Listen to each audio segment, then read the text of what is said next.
Toropchenko goes to get it. Has it along the wing, quick to the blue line. Tucker with a shot. He scores! Boxa!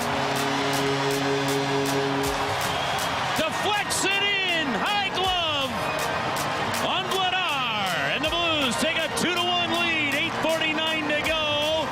Period number 3. Toropchenko and Tucker with the tip from Boxa. Yeah, it's a good start, but we have on Thursday another big game. Calgary, they hold the spot what we want. They hold the wild card spot, and we have to get there. It's a big chance for us, especially when we play at home. Let's get nasty on a Wednesday. It's a Fast Lane on 101 ESPN with Carey Davis, Jamie Rivers, and Andrew Marsh. I'm Anthony Stalter. 2:03. Your time check brought to you by Clarkson Jewelers, an officially licensed Rolex jeweler. Blues get done last night against the Flames, 2-1. If they're going to get on a bit of a streak, guys, I don't know how you feel. If they are going to get on a bit of a streak here, goal prevention. Focus on goal prevention. I realize that you still need offense, guys, in order to win games. I get all that. You just need to score one goal. Or two, like last night. That's all you need. One more than the opponent. You know what? There you go. Right. That's usually how it works. Mm-hmm. In all seriousness, if they can get their goal prevention in order, I think the offense will kind of fall into place. Last night, you saw Jordan Binnington with the 26 saves, defensively sound. If you can string together some really elite-level play from your blue line, or really defense overall, goal prevention overall, your goaltenders, I think that's when we'll see the streak. If not, you're going to get the ups and you're going to continue to be this team that is up and down. Carey's not riding the roller coaster, but the Blues certainly are, and most of us are along for the ride. You're going to get these up and down performances. But last night, I thought elite level goal prevention, and you wound up winning the game. Yeah, and you've had that elite level goal prevention at times. No, pretty consistently since Jim Montgomery's taken over. You shut your mouth. Well, Anthony, I'm just going to say that the numbers bear it out that you're almost a goal less per game that you give up since Jim Montgomery has taken over. But to your point, and an unbelievable grab by you. Thank you. And you were telling me earlier in the conference room that the Blues only gave up 3 high-danger scoring chances. And that is where you're right, Anthony. I'm glad you got my notes on it. Yeah. That right there is part of how you win hockey games. That's how you make it easier on your goaltender so that he doesn't have to look like Superman every night just to keep you in the game. Yeah. And systematically, since Jim Montgomery's taken over, you've seen it just slowly continue to get better. They're kind of a suffocating checking team when their legs are going. And we talk about that all the time. You check with your legs. So the legs feed the wolf, It's true. If you can skate and you can close out plays early, then teams have a hard time getting offense going. You had that first line last night for the Calgary Flames of Huberdeau, Scumbag Kadri, and what? I don't think that's what his parents named him. They should have. Oh, my God. It's his nickname. They're actually thinking about changing it. Legally. Maybe. Okay. I don't think you're going to find too many St. Louisans that would disagree with that. Just saying. And Pospisil is on that line, too. They're one of the highest scoring lines here in the last 10 to 12 games in the NHL. And you kept the whole team to 3 high-danger scoring opportunities. Yeah. That's what you need. The offense will come. Like you're right. It will. And the Blues are still second, I think, since the Christmas break in total goals scored. Maybe third now. Could be off. I have to update my statistics here. But I'll get you the notes. But they're top 5. How about that? Okay? So that shows you that you can score goals. But what you have to do to win these types of games against teams like Calgary, who are right above you in the playoff race, is you got to be able to play tight defensively. And last night was what it was. It was pretty awesome. I'm not going to lie. Like, with the job I do down there, I try not to get caught up in the game because you can't. Carey, you know this. And you know this too, Anthony. As a broadcaster, you can have fun, you can enjoy the home team, but you can't get caught up in the broadcast, in the game. Yeah. In the last 2 minutes of play, I was kind of caught up in it. When Jake Neighbors lays down and takes a shot on the inside of the knee. Then, who was it? Toropchenko after that. Or Cam Fowler. Then Radek Foxa. They're blocking shot. And they're not making noise. Mm-hmm. You know what that means, Anthony? If a shot goes off a player and makes no noise at all, that means it hit no protection. It hit, we call that, it hit the meat. Yeah. Right? And you're wearing it at that point. Like, that sucks. And those guys were hobbling around, making plays.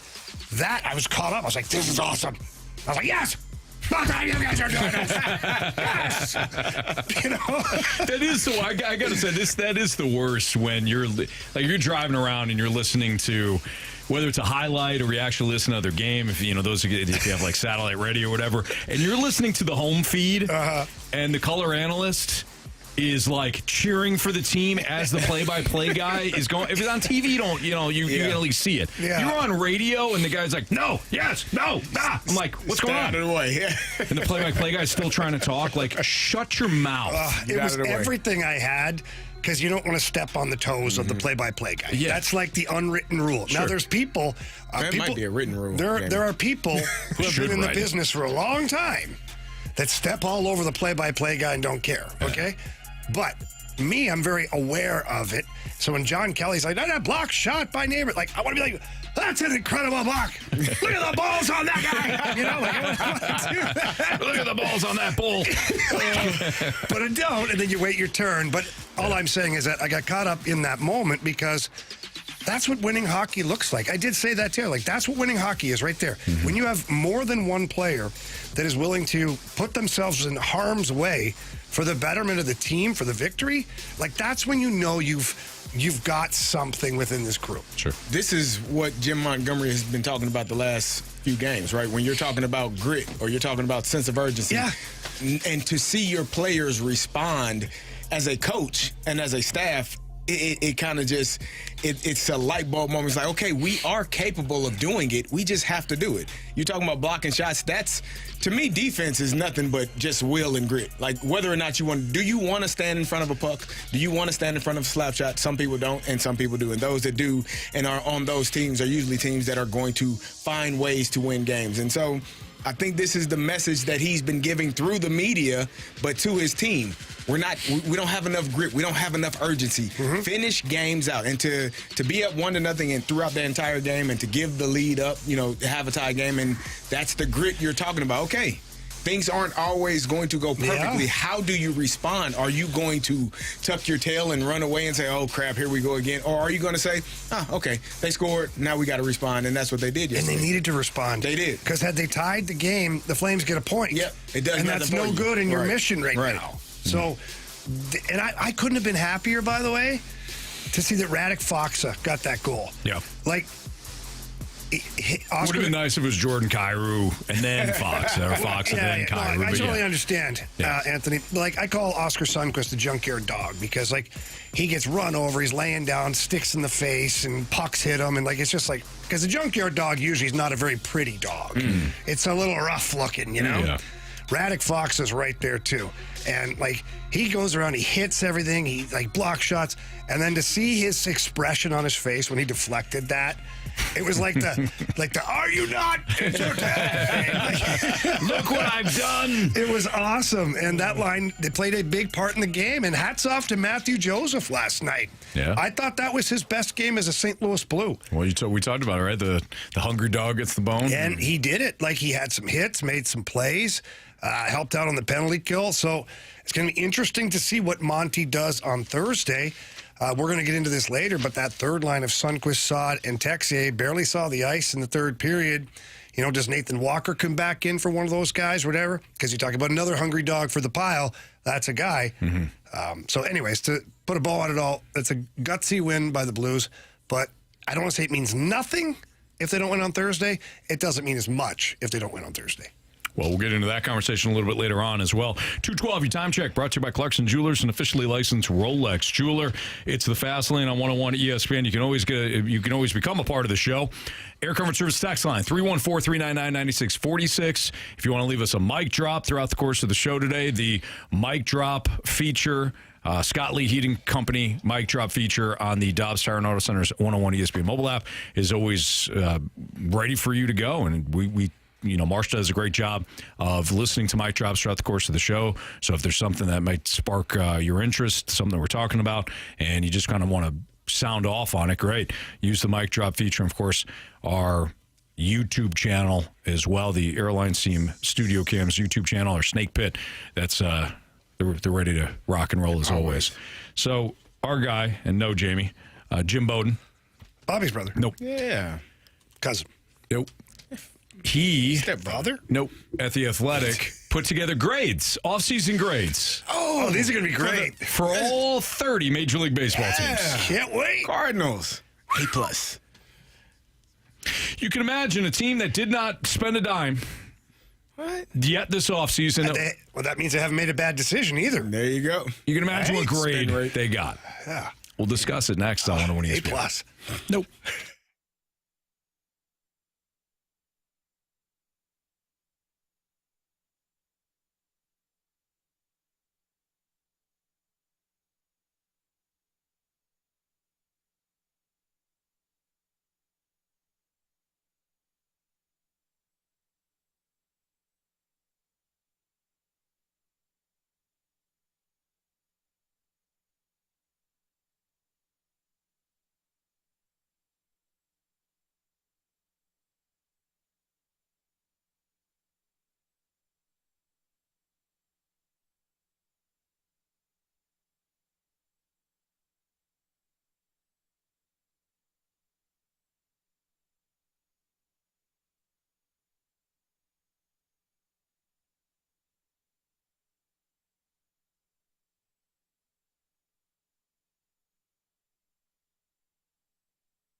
I don't disagree. I don't know. Well, Jamie does not disagree. He's done Jamie's done it. I have done it. So have you, Carey. You're kidding.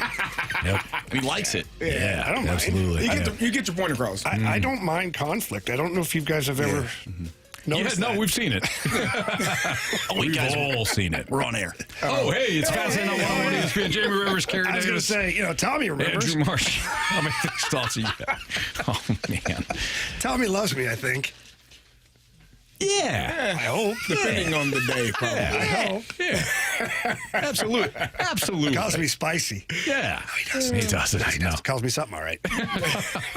Tommy is our big boss. All right, so I love Tommy. You're invited over anytime, Tommy. Come on over. Bring the kids. Jim Bowden of The Athletic. Bobby's brother. Nope. Put together. Got to be a relative, right? No, that's Bobby Bowden. Yeah, it's Jim about the same, Bowden. though. Yeah, tomato. Yeah. Right. Jim Bowden. It's like Alex Petrangelo is Frank Pieterangelo's nephew. But No. it is. Yes. That's a fact. You can Google that. So, based on the fact they pronounce their name different doesn't mean they're not related. Yeah. Gotcha. I asked Joey Vitale about that. Dick Vitale, Joey Vitale. Yeah. I asked him. I said, why is it pronounced differently? They might be related too. You know, Yeah. Dickie V, Joey V, great nephew, I possibly. never thought about that. You're right. Eric Davis, Carey Davis. Now, one and the same in actuality. Yes. Like, Gina Davis? Gina Davis. Yeah. Are you Serious? You can't be serious. Look at Marsh. All right, so what did Bobby Bowden have to say? Jim Bowden of The Athletic put together grades for all 30 Major League Baseball teams. The Cardinals haven't made a single trade or free agent signing. They lost Paul Goldschmidt in free agency and have been trying to unload Nolan Arenado and his contract to no avail.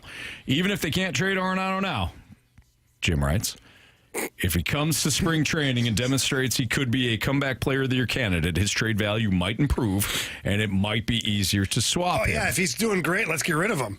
The Cardinals will probably have a better idea if they can move him before spring training once Alex Bregman signs, as teams that miss out on him will be forced to pivot.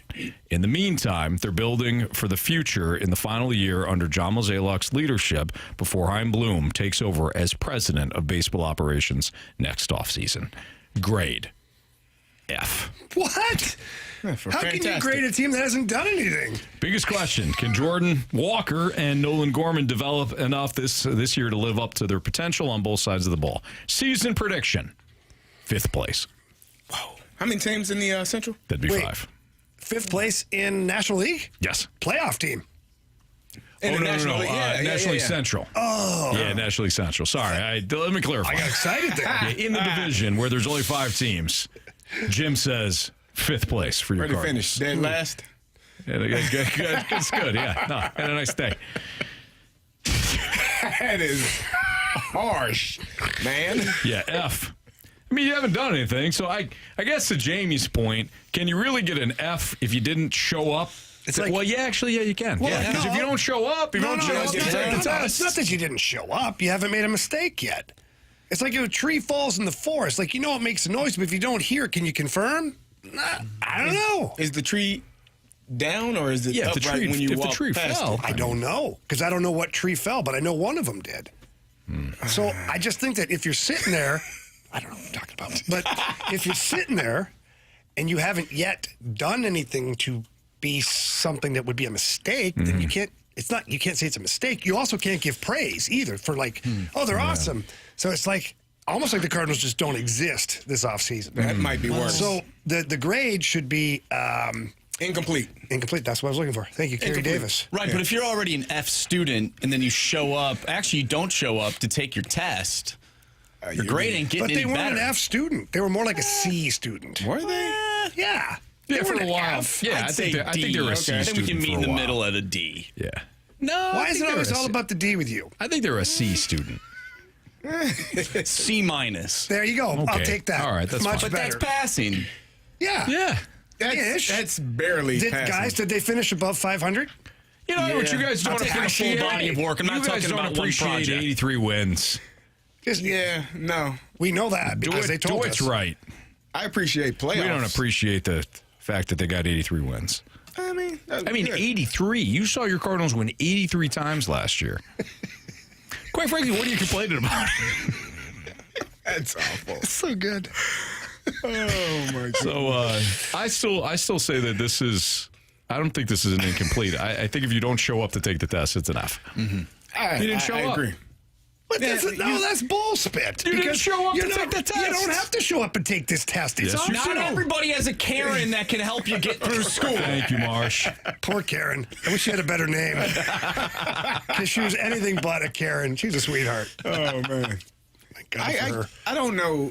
I think you can get an F. I don't think, because they haven't done anything, right? And we knew this going into the season. We knew that this was going to be, this is a rebuild. We've kind of gone back and forth with the Blues. Is it a retool? Is it a rebuild? The Cardinals are in a rebuild, right? They got guys. Yeah, they're trying to trade contracts. They're trying to trade contracts. They're trying to guys, start. it's called a youth movement. Wink, wink. Okay. I'm trying to save money. I was buying that until I started to hear, well, maybe they'll trade Sonny Gray if they can't trade Nolan Arenado. No, you're rebuilding. You're trying to get rid of these contracts I don't know if they're rebuilding. You dirtbags. Rebuilding would mean you're going to get younger players or draft picks. They just want to get rid of salary. Well, that is a rebuild, in my opinion. That's a tear starting down. from the bottom. Exactly. Rebuild. Yeah. Well, Tear down. Tear down, Yeah, and then rebuild. You got to Yeah. try, though. But they're not trying to do that. Well, They're not. I think they are. They're going with a youth movement. Yeah, they're their trusting own their young current guys. young players. You got to give them a chance. I just Jamie. think they're lying. now we can agree. That's all I'm talking about. Now we can agree. Call it what you want. I think, Sure. that, This better be the best state-of-the-art facility down in Florida. Oh, man, never let's gonna go. see that. I'm going to laugh. Hold on. I'm going to laugh when somebody does one of those, 30 for 30 How much investigations. Maybe it's not 30 for 30. Dateline. Dateline, thank you. Investigative reports. Yeah, They got a new pitching machine They down sent there. somebody. It's the one from Swing Around Funtown that we use Yeah, before the home run derby. They're going to have the It's a Whirlpool shed. jets It's a shed. Yeah. With one pitching machine. and the Whirlpool tubs from Major League Yeah. with the motor. You got to pull the string. And a camcorder with the Bat Boy filming. We're going to go over video later. I got to get on eBay and get one of those VHSs, though. I can just see Dateline to show DeWitt talking about this facility, and it's like, but when we went to Jupiter, what we found was astonishing. It was just a shed with a pitching machine and a bat boy who hadn't been fed, standing there with a camera. It's like shaky cam, like the movie Cloverfield. Yeah. And Jose Akendo. Jose's just there. When we followed DeWitt, when we tracked DeWitt back down, he had nothing to say. It's just DeWitt walking away, getting into his car. We found him later in a bathtub covered in $100 bills. That's going to be your facility. Oh, man. Well, if we don't laugh, we'll cry, huh? All right. So, yeah, F for the Cardinals. Pretty deserved. What's trending is next.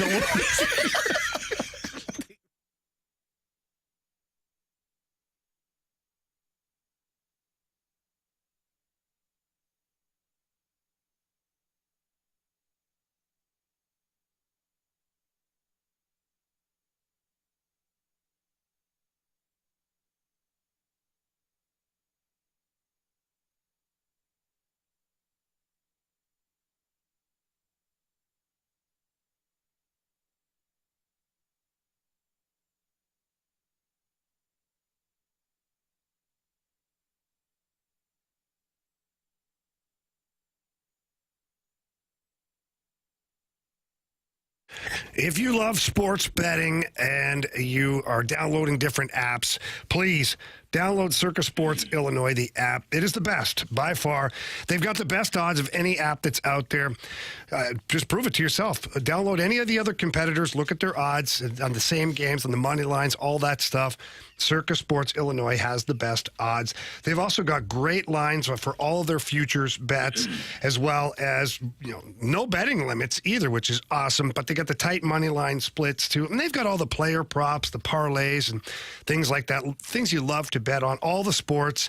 And right now I'm looking tonight at some of the action in the NHL. And we got the Minnesota Wild at plus 185 against the Oilers. That's a lot. It's a big underdog. However, it's in Minnesota. I think the Wild come back and they win that one. So please get over to Circus Sports Illinois. Download that app. You can find it on the website or any app store that's out there. It's very user-friendly. Comes with a little password and everything, so you can manage your own account without anybody's trying to steal all your stuff. And they really are the best in the business. So please don't miss out on the action. Download and bet like a pro with your Circus Sports Illinois app today and join in on all the excitement. If you or someone you know may have a gambling problem, call 1-800-GAMBLER or text ILGAMB to 833-234.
ESPN Sports Center. I'm Andrew Marsh. It's time for a Sports Center update driven by Johnny Londoff Chevrolet and Johnny Londoff Autoplex. The Blues pick up a huge victory last night over the Calgary Flames by a final score of 2-1. They'll take on the Flames once again tomorrow night, and you can listen to that game right here on 101 ESPN. Pregame starts at 6. Puck drop is at 7. We'll talk with Blues head coach Jim Montgomery at 5 o'clock, so stay tuned for that.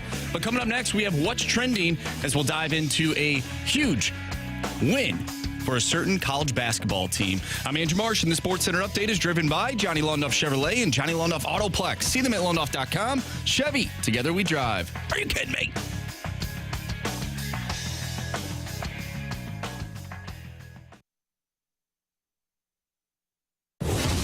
What are the hot topics in the sports world? What in the wide, wide world of sports is going on here? Here's what's trending.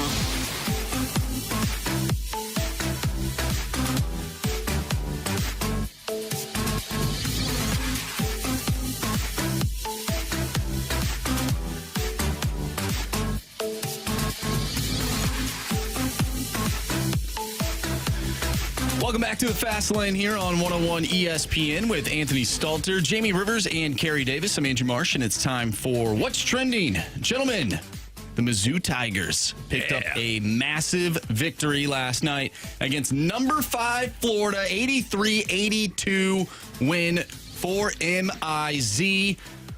ZOU. What'd you guys think of the big win for Jackson Pittles Burkett's Mizzou basketball squad? That was huge. 83-82 win over Florida. You led 50-34 at half. I mean, that Mizzou was crushing them. Got a little hairy in the second half there, but Mizzou hangs on nonetheless. I mean, this is a signature victory for this Tigers team this year in a season that is already going very well. You're 14-3 now on the season. The conference play, you're 3-1. I mean, his Florida team was ranked 5th in the nation, and you just took them down on their home court. That's a massive victory for Mizzou. It was great. It is pretty impressive. That's a great win for them. They've had a few signature wins. I unfortunately was not able to catch that one. I was busy watching another one, ILL. But you know, CMU, yeah, they were old. No. Illinois. Road. Indiana. CMU. Yeah. I was watching the chips. I was. Were you? No, you weren't. Why? Yeah. I'm a proud alum. All right. Your loyalty there is it's very, very With all nice. the money you donate back, I'm surprised you don't have your name on one of the Yeah, facilities. it should be on the court. Yeah. I often feel that giving back, without money is the better way to go. Yeah. Showing up. Giving your time is way more important. Yeah. You spending your time on your couch watching them. Yes. That means so much more than sending money, Anthony. You're spending, the only thing you can't get back is time.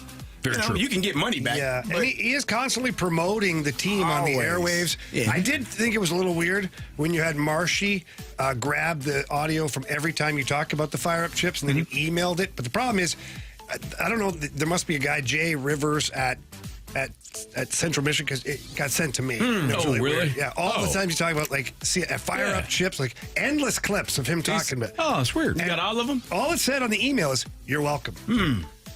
Anthony Stalter. I'll look into it. Second baseman. Second baseman. Extraordinaire. No, that was a great win by the Tigers. You already beat Kansas when they were number 1. You've had some signature wins this year already. I'm sure at some point they will be ranked because they are. They should be. They should be, especially after that win on the road at Florida. They should be ranked going into next week. Gainesville and you knock off the number 5 team in the nation, and like you said, you already got the win over Kansas this year. If nothing less, I mean, this is a team that did not win a conference game last year. Yeah, they stunk last year. Didn't win a conference game. They've already got a win over KU and Florida. It was this bad. is a remarkable job by Dennis Gates.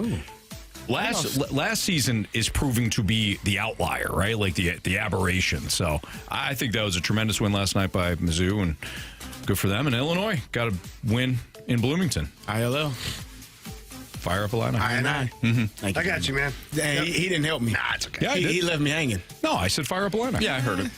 Fire up Thanks, Illini. That's not how the second half of kinda ours confusing. goes. Yeah. It is. It's fire it up applies. chips. It reminds me of that commercial of that guy standing outside of the Alabama football bus, and he keeps yelling, "High tide! High tide!" It's actually roll time. Yeah, that's you. Yeah, I fail to see the connection there. Okay. Speaking of college football, though, Quinn Ewers is declaring for the NFL draft. He announced in a video on social media. I found that interesting. And this comes after what we thought he was going to go play football somewhere else after his time in Texas. And not in the NFL, somewhere else. Yeah, I thought he was going to Notre Dame. There was rumors he could go to Notre Dame and get himself a pretty big deal. Well, guys, why? So who are the best quarterbacks right now? I know Shedeur Sanders and Cam Ward. That's it. But maybe that's what he sees. Yeah, that's true. And he's looking at an NFL that's full of teams that need a quarterback, and he might be like, so then what does the draft class look like next year? Is it deeper? It's got to be deeper than 2. It would be, yeah. So then maybe that's why he's looking at it going, hey, even if I go late first round, still first round. Yeah. There's money to be made there. He probably would have made more money. That's the thing. It depends Somebody on where might have to. and when he's drafted. I don't know if they have to. Guys, like some of these quarterbacks that have gotten drafted in the last couple of years, first or second round. You're not wrong. Like Kenny Pickett. Eesh. I was actually gonna say Will Levis, but Kenny Pickett's there's a fine. another one. Levis was a second rounder. Well, yeah. Kenny Pickett should have been. first. He was like 18 or 19. He's the back end. Wasn't of the Pickett draft. the first quarterback taken? Yeah. So there you go. Yeah. It happens, right? It's mean, been some really rough quarterback picks over the last few years. Jalen Milroe's another one from Alabama that would be available. I don't know if he's a first round. Is he declaring? Yep. Oh, he is. Okay, I didn't know if he was. Yeah, he declared, but he still played in the bowl game. Mm-hmm. And that did not go well. And they stunk. Oh, yeah, they got beat by Michigan. It's good to be a Michigan Wolverine. Can you sing that if you are a Chippewa? To be. Yeah. I mean, no, He's so because confused, Carey. Is that not like a rivalry? Like, I would never sing a Northwestern song. I don't even know a Northwestern song, to be Well, honest. Carey, you love the Ravens, though, when you're a Steeler. Very true. And you know what? The Steelers actually are in the division of the Ravens. Yeah. Michigan is not in our Wait, in conference. fact, the Ravens eliminated the Steelers Here's the this thing. year. I love Lamar Jackson. What team does he play for? That's neither here nor there. He I'll can play answer for the the Jacksonville Ravens. Jaguars. But no, just because it's in Michigan. We have Western Michigan as our rival. Not Eastern? Michigan is a rival, but Western Michigan is the rival. Okay. Do we like Eastern Michigan? Hell no. Ohio, Bobcats, get out. Bowling Green, see ya. Toledo. Akron? Go rock it yourself. Akron? Akron, we don't even like. That's like the You don't even Browns count to them? you. Okay. You know? And it's close vicinity. Yeah. Close Northern proximity. Illinois, yeah. Until they get out. But Michigan, nah. No beef there. Okay. Just wondering. They don't know we exist. What is Central Michigan good at? Whoa. No, it's a What are they genuine known question. for? What are they known for? You mean like academic-wise? No, Anthony. No, sports-wise. Sports-wise? They got a good tennis team. No. Pickleball. Field hockey. Thunder Dan Marley. That's a person. Well, you asked what they're known Eric for. Fisher, number 1 overall pick. Antonio Brown. Antonio Brown. Do you all claim him? Oh, yeah. Do Yeah. you? Oh, he's back. He's totally back. The good part of him. The first half of the career, not the latter. He's so back. You see him on Twitter? No, it's good to go. I don't pay attention. Try not to. You should. Probably should. He is entertaining. I don't think he's all there, but he's entertaining. Yeah. J.J. Watt. J.J. Watt for For a a time. season. Yeah. Why did he he did leave? wear the jersey. The Central wanted him to play defensive end. He was a tight end. Yeah. They wanted him to play defensive end.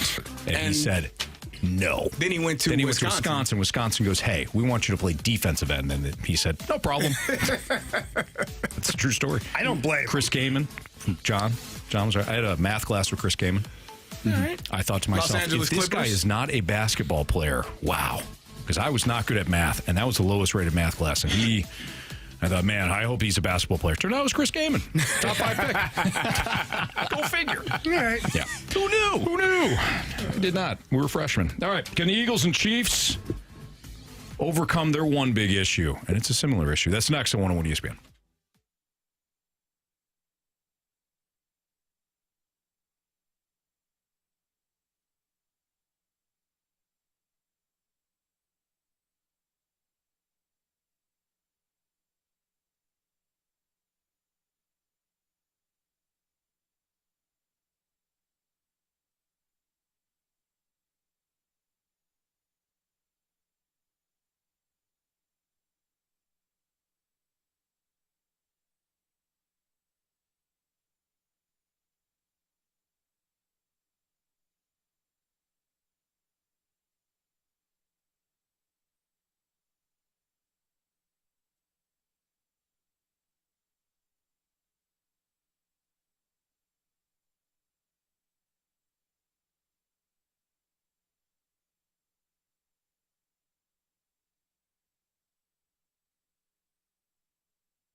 It's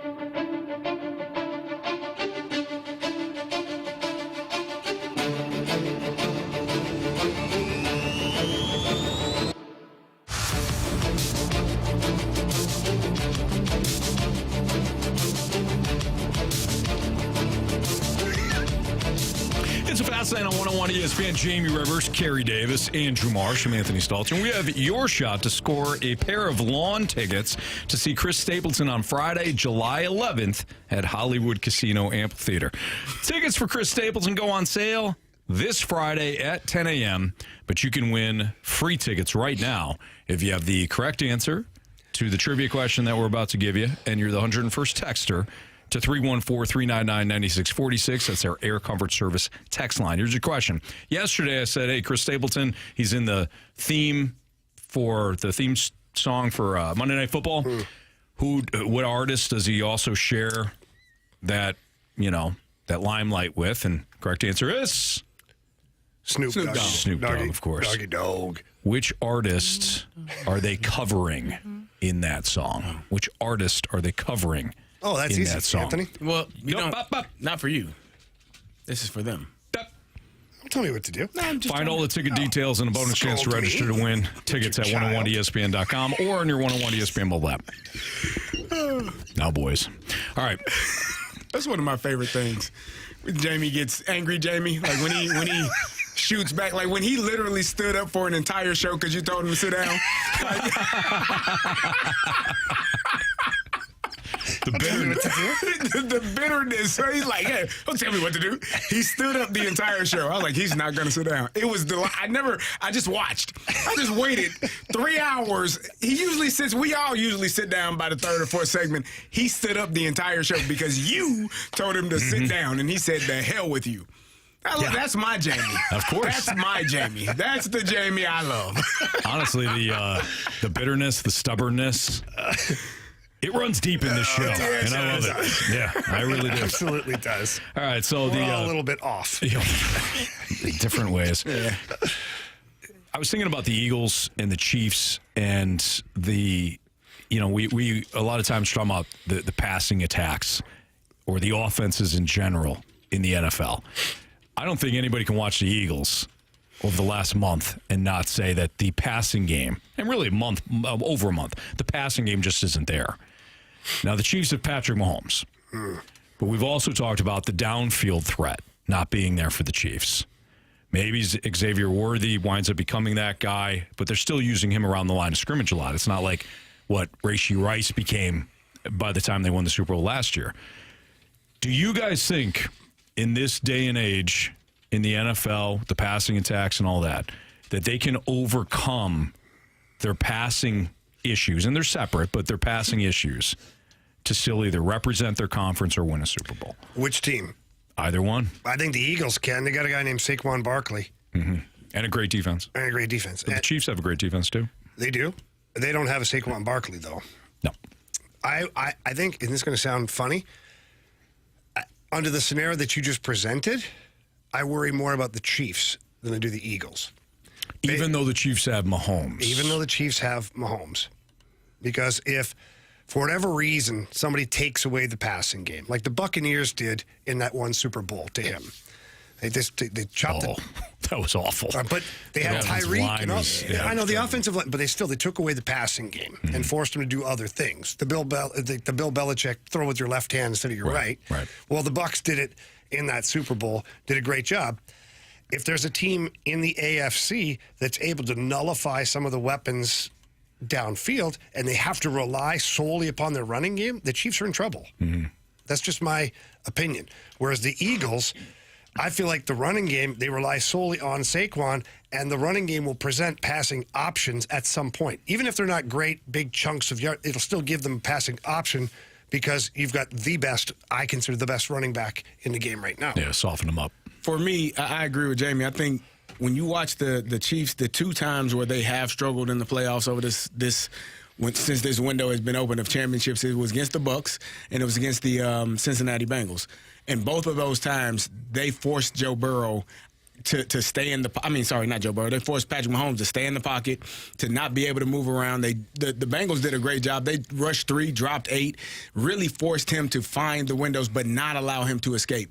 The Buccaneers in that Super Bowl just got after him. The offensive line for the Kansas City Chiefs stunk. Mm-hmm. So if you make them one-dimensional and you force them to run the football, I think it's going to be a tough task for them to try to get things going, which is why I'm intrigued about this matchup. It's an 8.5 point. Is that what it was? The Houston game? Yeah. Houston, Kansas City, it's 8.5. Yeah. That's intriguing to me because the way what Houston was able to do last weekend, granted it's a different team, how they were able to get after the quarterback, it's going to be intriguing to see what game plan they come with. And if you force them to run the football, I think they're going to have a tough go at it. On the flip side, like Jamie was saying, with the Eagles, for me, playoff football is about playing sound defense and running the ball. And you can play action. And the other part of it is they do rely on Saquon Barkley a lot, but Jalen Hurts is able to run the football as well. Like, they have a little bit of what Baltimore has with the zone read options and Jalen Hurts being able to get out, just like Lamar Jackson does with Derrick Henry. So I would like the Eagles' chances better right now than the Kansas City Chiefs, even though both teams are struggling in the passing game.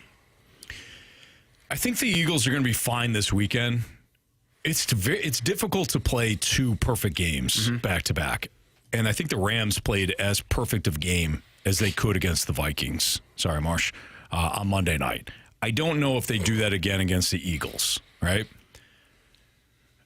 But when if they wind up playing, and I'm assuming Detroit beats Washington, Philly going into Motown with this version of that offense, I think they're going to be in trouble, Saquon or no Saquon. So I think they're going to be fine with this, but I don't think they overcome playing Detroit and still be okay. Where the Chiefs, because of Reed and Mahomes, if something's not working, they just have this ability to like move on to the next thing. They're not that team, we have seen teams before like, well, you take out that weapon, you're screwed. The Chiefs have this ability of, okay, this aspect of our offense is not working. We'll just move on. They have overcome playing on the road. They've overcome injuries. Mahomes had a high ankle sprain. It didn't matter. They can't win without Tyreek. They did. Like, they've just overcome everything to win titles. So I'm more in the line of Chiefs can do whatever, but there's something off with this Eagles game. This Eagles passing game. Well, there's something off with the team, it feels like. Yeah, they're like a dysfunctional. They're dysfunctional, but it works for them. It has up to now. Yeah. We'll see. They're from Philly. Very true. Yeah, they do what they need to do. Find a way to win. Yeah. I think for the Chiefs side of it, the part that scares me is when you're looking at all of the tight games they played this year, the one possession score games where they, you flip it and they lose that game. They're playing those games against teams that essentially weren't playoff teams, right? Now that you're in the playoffs, all of those teams, air quotes, should be better than the teams that you struggled with. The Raiders. You struggled against the Carolina Panthers, right? This is a team that, they found a way to win, but it wasn't always pretty how they won. It very rarely was. Toward the end, it was like Houston. They beat up pretty good. Your Pittsburgh Steelers. They beat Houston by a possession. But they took the Steelers behind the woodshed. We don't have to talk about Pittsburgh. Pittsburgh wasn't. But why are we overlooking I feel like with the Chiefs, we only look at the games they could have lost. Because you should have lost. You should have lost to the Raiders. But they didn't. Aiden O'Connell couldn't catch a snap because he wasn't ready. What are we doing? Fun. Yeah. You got a punt. You got a field goal block against the Broncos, who was a playoff team. But to me, it just feels like there were and then against the Buccaneers, you won that game because you got the ball first in overtime. That's a game you shouldn't have even. That shouldn't have even been that close. I don't think Mike Evans was playing that game. I think he was still dealing with the hamstring injury or whatever injury it was. Yeah, and then Godwin went out. Godwin was out. Godwin has been out. So that's the same game. That's a game you shouldn't even have been that close in. Like, there were so many games this year where I'm looking at the Chiefs and I'm like, what is wrong with them? Mm-hmm. And they just find a way to win. But my question, that's point, isn't it? Well, but my question is, are they finding a way to win, or are other teams finding a way to lose? Either way. But that's it changes. But that changes for me in the playoffs because good teams don't find a way to lose. good teams find a way to win, and the Chiefs haven't been finding ways to win. Other teams have been finding ways to lose. With all due respect, Carey, Sure, and I go did ahead. say with all due respect, Here it comes. I saw the stupid-ass Patriots win plenty of Super Bowls and games that the other team choked on applesauce, mine included. Seattle beat themselves. And, that was terrible. and New England That was a terrible hoisted call. the Lombardi Trophy. That's tough. Atlanta beat themselves. Lombardi Trophy. Like, Yeah. we didn't we go down this route with the Patriots? They weren't necessarily outside of 07. They weren't blowing out teams. I see your point right now. And Carey, I think what I'll say about this to not Anthony's defense, but in support of what he's saying, and also, but in support of what you're saying. What? No, the regular season, you're right. Right. Okay? But we have yet to see the Chiefs in the playoffs. Correct. We have yet to see their game plan.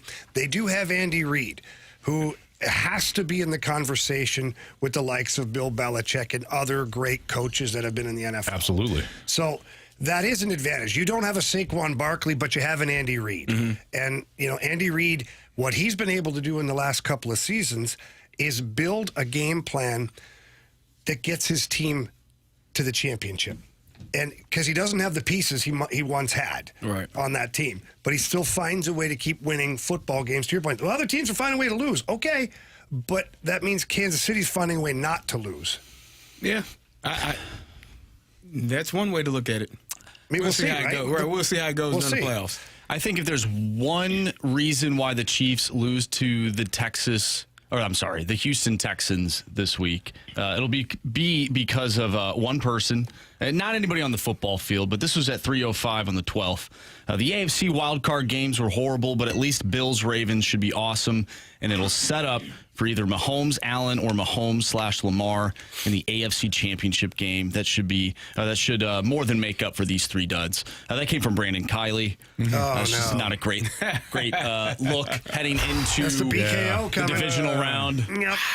So Ryan in the Snake Pit says Mahomes had the worst year in his career this season. Hands down, he has played horrible.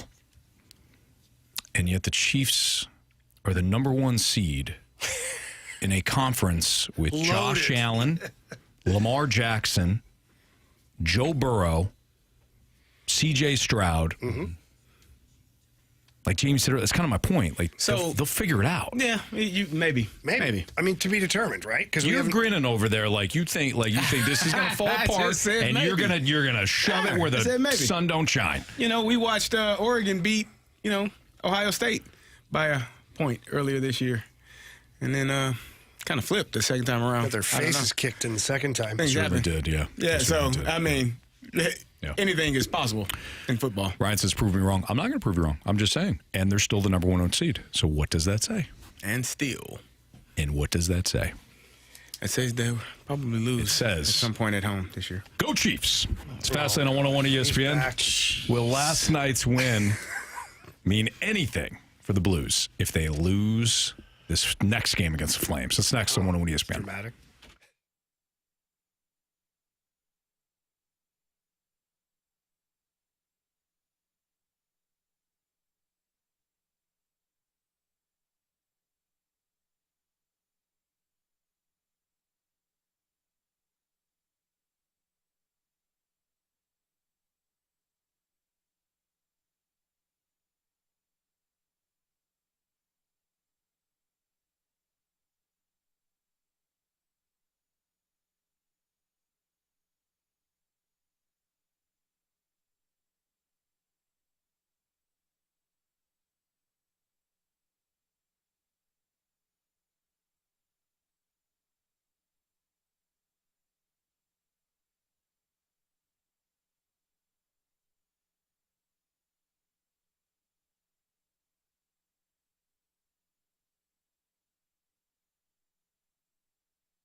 Yeah, it was really good. I thought guys sacrificed, and I thought our sticks defensively were good all night. On the penalty kill, 5-on-5 in the D zone. And I just liked the way we were able to win a 2-1 game, a low-scoring game, because we had to play hard. Welcome back to the Fast Lane here on 101 ESPN. That was the voice of your head coach, Jim Montgomery, following the victory last night against the Calgary Flames, who remain 3 points ahead of the Blues. But they play the Blues again on Thursday. So I guess the big question and a lot of the discussion, guys, has been surrounding these two games against Calgary, that it's basically must win both games or forget about it. It's all over. Okay, I don't think it's all over if you lose on Thursday. Does the mission get a lot more difficult? Yeah, it does. And the reason it does is because your team, your Blues, unfortunately, have yet to get to put together 3+ wins in a row at any point this season. Mm-hmm. And if you're unable to do that at least a couple of times, it's pretty tough to reel in the teams that are ahead of you. Like, reeling in Colorado is probably going to be impossible. They're 9 points ahead of you right now. That is a massive gap to make up. So the only team that you can really grab a hold of is the Calgary Flames. So winning again on Thursday, bringing the total points behind to 1, is obviously more appealing. However, the Flames will still have 2 games in hand on you, which is why you have to string together some wins here and you hope that they lose and all that stuff. But I don't think it's disastrous if they lose on Thursday. It's not the greatest scenario, but you know, I think there's other ways to get there. But make your life easy and beat them again on Thursday. And then I think people are overlooking. Some people might be overlooking the importance of beyond Thursday. If you go beyond Thursday, you go into Saturday in Utah. Utah's another team that's right on your heels right now in the standings, and that's a Western Conference team. You can collect 2 points there. So let's just say in a perfect world, Tuesday, Thursday, Saturday, you collect 6 points.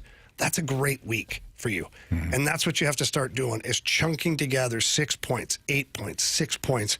If you're going 2 points here, 2 points here, there's just no way. It's kind of like you, Anthony, in the light the lamp game. You know, you keep picking Cairo, you're chipping away, but Carey's so far ahead, the odds are you're probably not going to catch him. Well, Carey's already won. I'm just trying to make it competitive. You know, but you understand my point, the best right? that I can, yeah. Yeah, so that's kind of what I'm describing here. Yeah. I do think that you need to win. You need to start getting on a bit of a roll here. I agree it's not disastrous, but if you don't start to compile victories and do so in a manner where you're winning 3, 4, 5 games in a row, it's going to be difficult to separate yourself. I get it. It's the Western Conference. You switch coaches. There's a lot of good that has come out of hiring Jim Montgomery. I get it. I do. But if you simply lose tomorrow night, you're giving back those 2 points. It's just that's the bottom line. I don't disagree with that. I don't. So that's kind of where I'm at. I just don't think it's disastrous.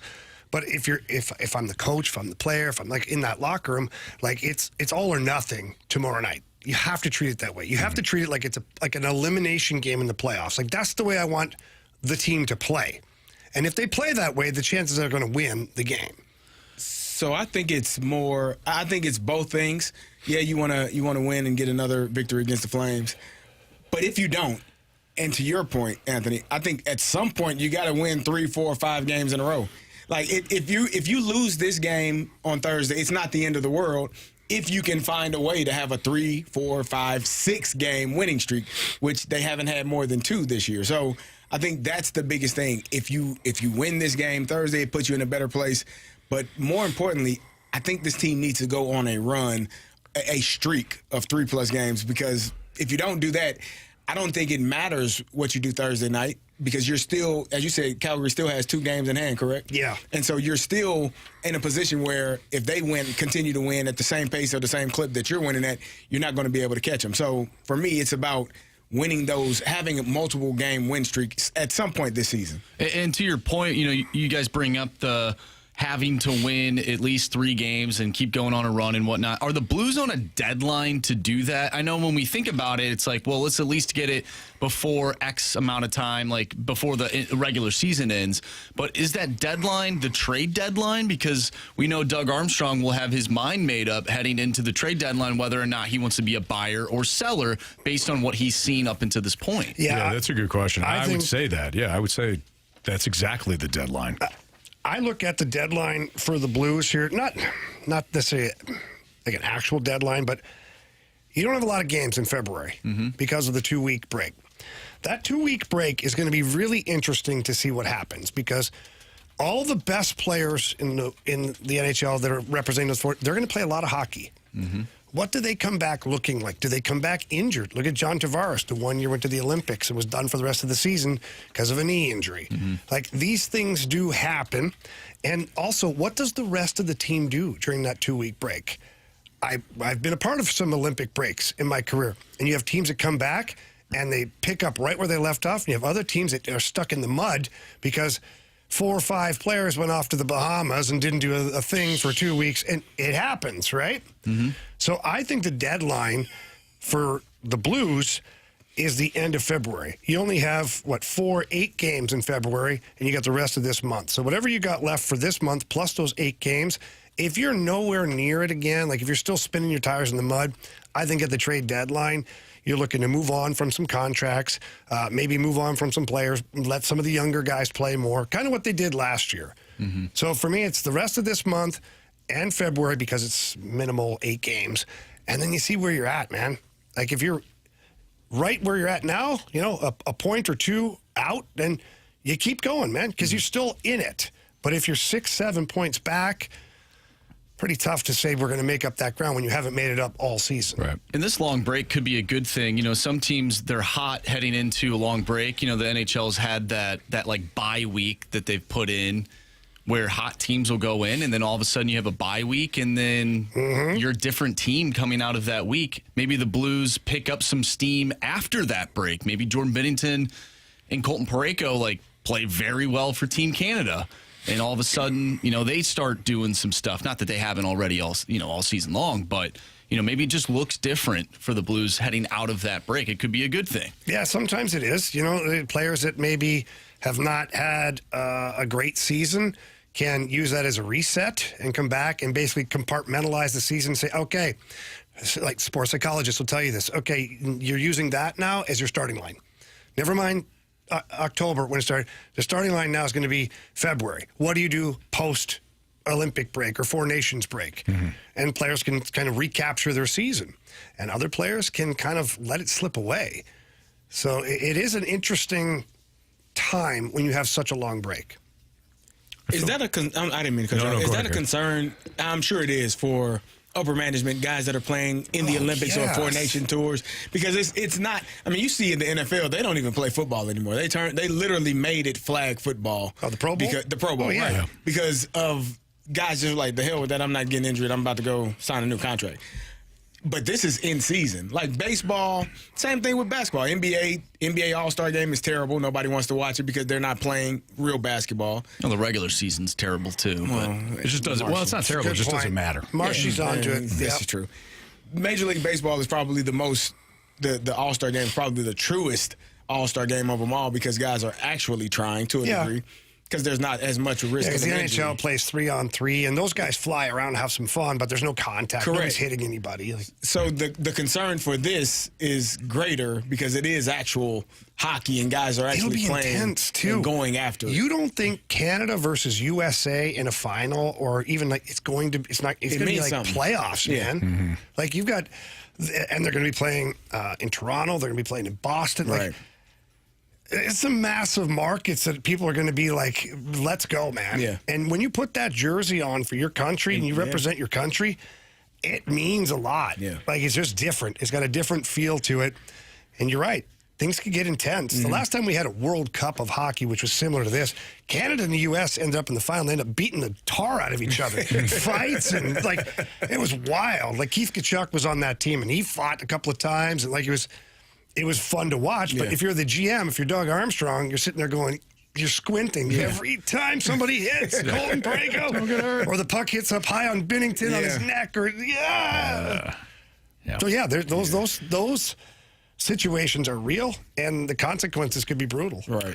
3:13, your time check is brought to you by Clarkson Jewelers, an officially licensed Rolex jeweler. We've got Prove Me Wrong next, so if you have a Prove Me Wrong statement that you want either CD, Jamie, or me to defend, then text into the Air Comfort Service text line 314-399-9646. Again, we'll play Prove Me Wrong next.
Prove me wrong, kids. Prove me wrong.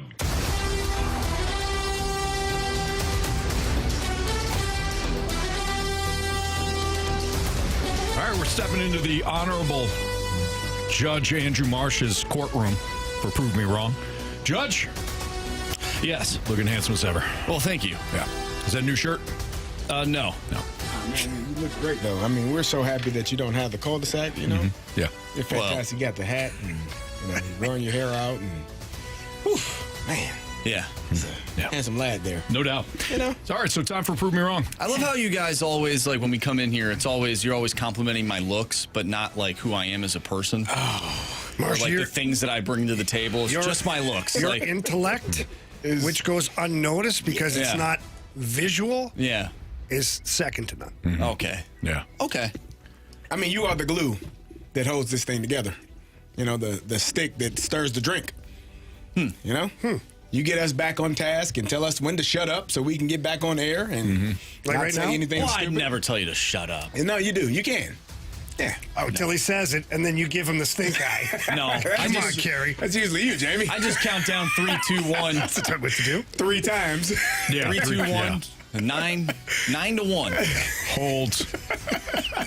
I love when Marshy does the double count. 3, 2, what? 3, 2, 1. It's a 3, 2, 1 point. And then it's 3, 2, 1. All right, fellas. Look around.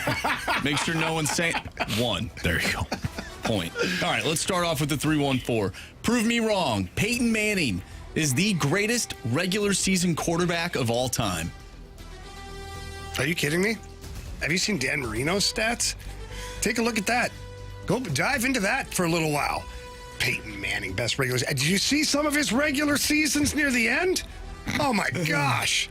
Thank goodness they had a good defense because Peyton Manning certainly wasn't doing much then.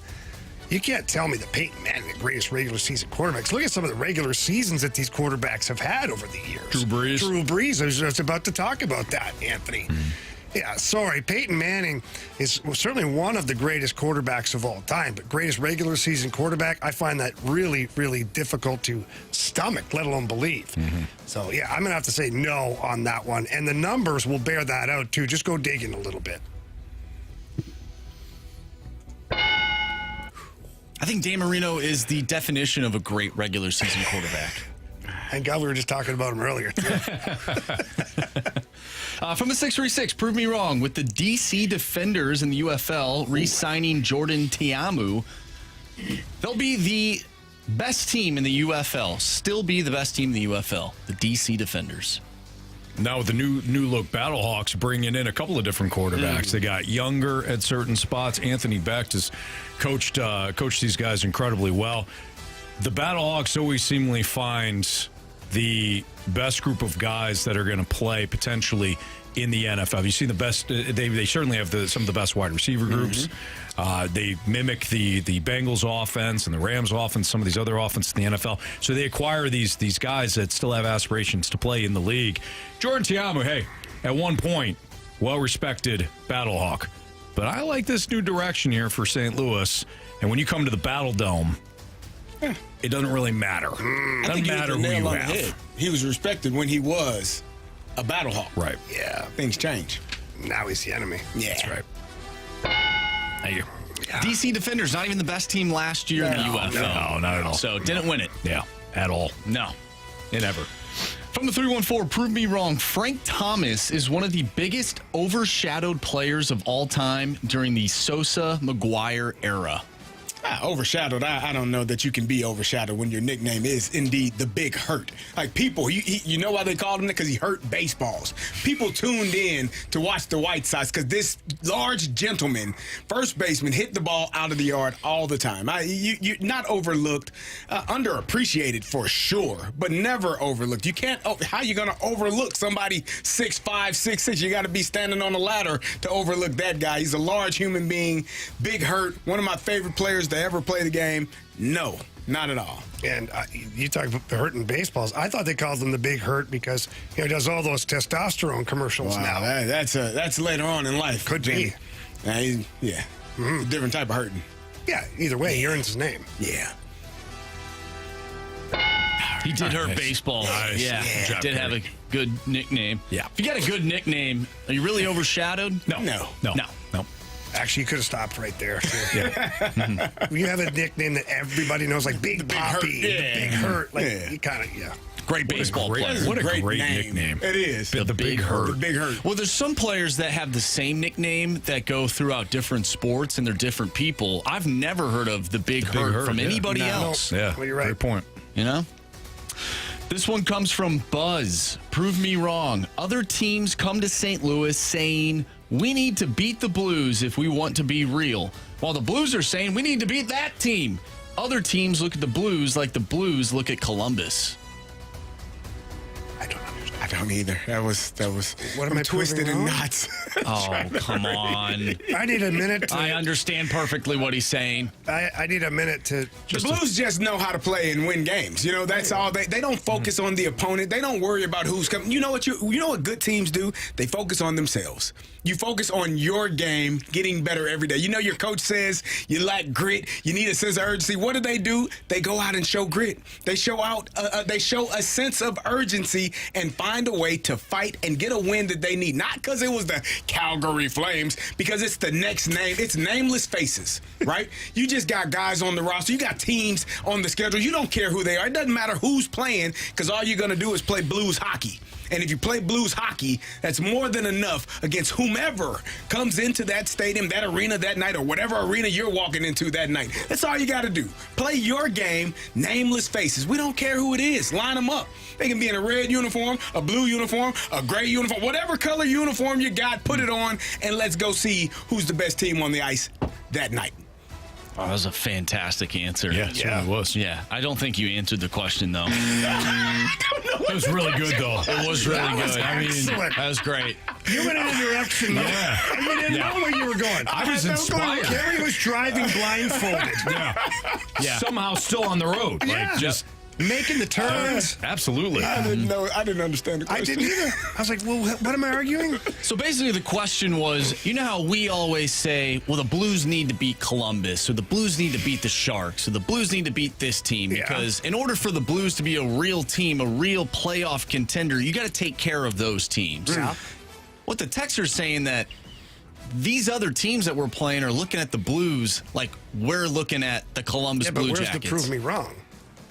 You got to prove I thought I proved the it. listener wrong. I think you did. I think I did. I think you did a great It was job, Carey. sensational. I would file an appeal immediately. Yeah. I would too. Yeah. Yeah. You know, we'll handle that. Okay. File an appeal with Grant. Yeah. Grant, where are you? Or Bradford. Bradford had to fill in the one time. But yeah. We're going to let them hear the case and see if they can overrule this Exactly. one. Yeah, the All right. You may not be able to repeat that, though. Well, I have no clue what I said. I blacked out for a I'll second. get the audio. You're fine. The 636 says, that answer reminded me of Billy Madison at the end. At no point in your incoherent rambling. From the 618, this one's interesting. Prove me wrong. Teams should retire multiple players for same number, a.k.a. 7 for the Blues, 51 for the Mariners. Well, you either have the greatest player in your organization or you don't, right? You know, he's talking about the Blues, number 7. Okay, so you got Gary Unger, Keith Tkachuk, Pat Maroon wore it too. But depending on the era, different people are going to have a different opinion. So if that's the case, if there's different opinions, then that number probably shouldn't be retired, because not one entity made that number unique. Whereas when you retire a number, like when you look up and you see the number 16, doesn't matter who wore it before, Brett Hull, nobody can remember. Maybe some people, but nobody, most of the time, you remember that Brett Hull wore number 16. You remember that Al McInnes wore number 2. Like in every rink, we see Steve Yzerman, you know he wore number 19. So for me, if there's several players or there's even a debate about it, to me, that number doesn't get retired. It's a great point. Excellent point. It's a great point. Thank you. You guys just mentioned Grant filling in and doing Prove Me Wrong. From the 636, Judge Andrew Marsh is a much more fair and benevolent judge than Judge Grant Francis. Is that true? Were you guys getting... Grant was angry one day. Remember that? Guys He getting was screwed over? He's like, No, didn't like it. Yeah, Grant was, well, you know, listen, sometimes you get judges that are kind and considerate and creative and imaginative and Be careful. overall wonderful people. He'll be back.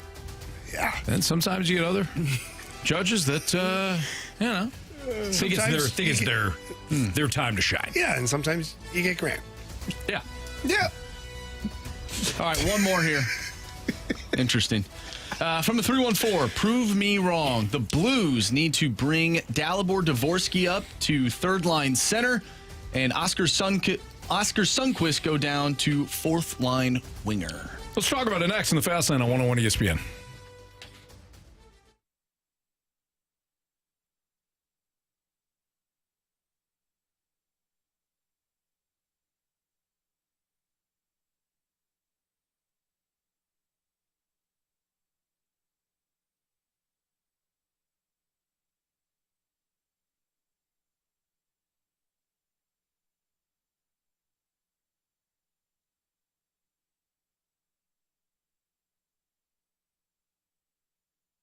Hey, it's Super Bowl champ Carey Davis, and if you have any car needs, you need to go and talk to my good friends at All Things Appearance. My guy Jeff, the owner, is a fantastic person who wants to get your car on the road, get you moving, and get you back going as soon as possible.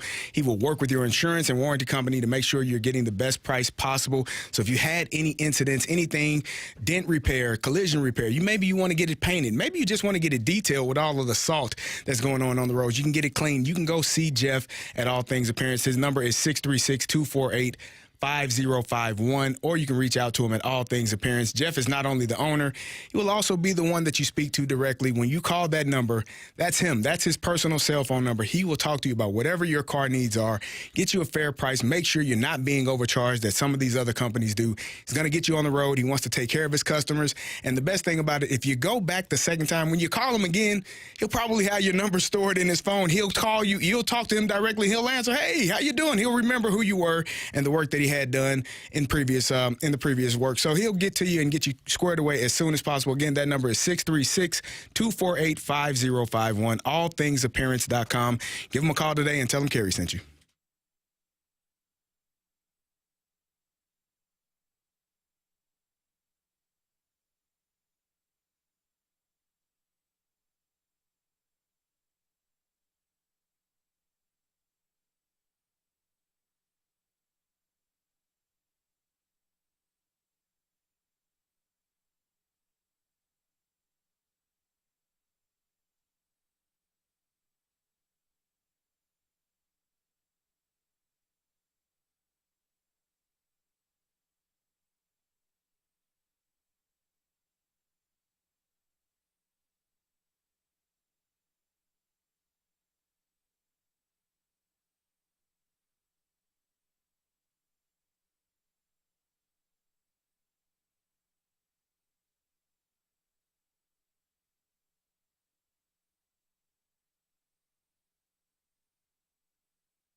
101 ESPN Sports Center.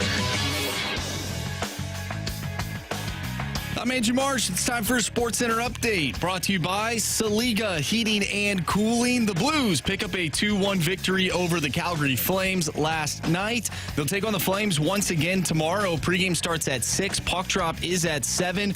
We'll talk with Jim Montgomery, Blues head coach, at 5 o'clock, so stay tuned for that. Also last night, Mizzou, a huge win over number 5 Florida in college hoops, 83-82. If you missed that conversation we had in What's Trending, or if you missed anything from today's show, make sure you go to 101ESPN.com or check out the free Dobbs Tire and Auto Center's 101 ESPN mobile app. Just head to the podcast page and you'll find all of our interviews and full shows there. And it's all brought to you by the Schaefer Door Company. We got a question and prove me wrong from the 314.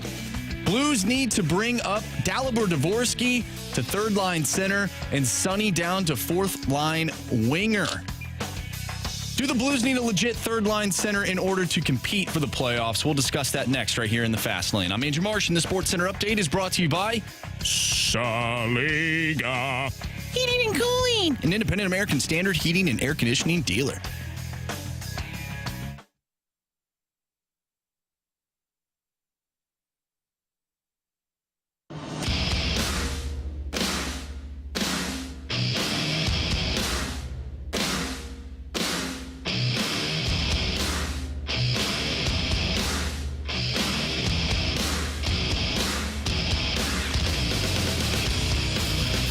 Listening to the Sports Center update or Prove Me Wrong last segment, you heard Andrew Marsh kind of tease the next segment, which is whether or not the Blues need a third-line center if they're going to compete this year. It's Fastlane on 101 ESPN and compete for a playoff spot.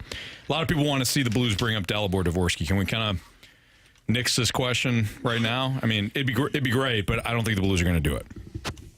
No. At least anytime soon. No. Okay. Let's just If Dalibor Dvorsky gets to the NHL this year, it'll be towards the end of the season. Okay. I feel like we have to, it's almost like written in the contract right now that we have to discuss that because a lot of Blues fans are excited, and I get it. I understand. I'd be excited if they called him up too, but it's not going to happen. When it comes to the third-line center, though, do they need a third-line center, or do they need to kind of rebuild that third line?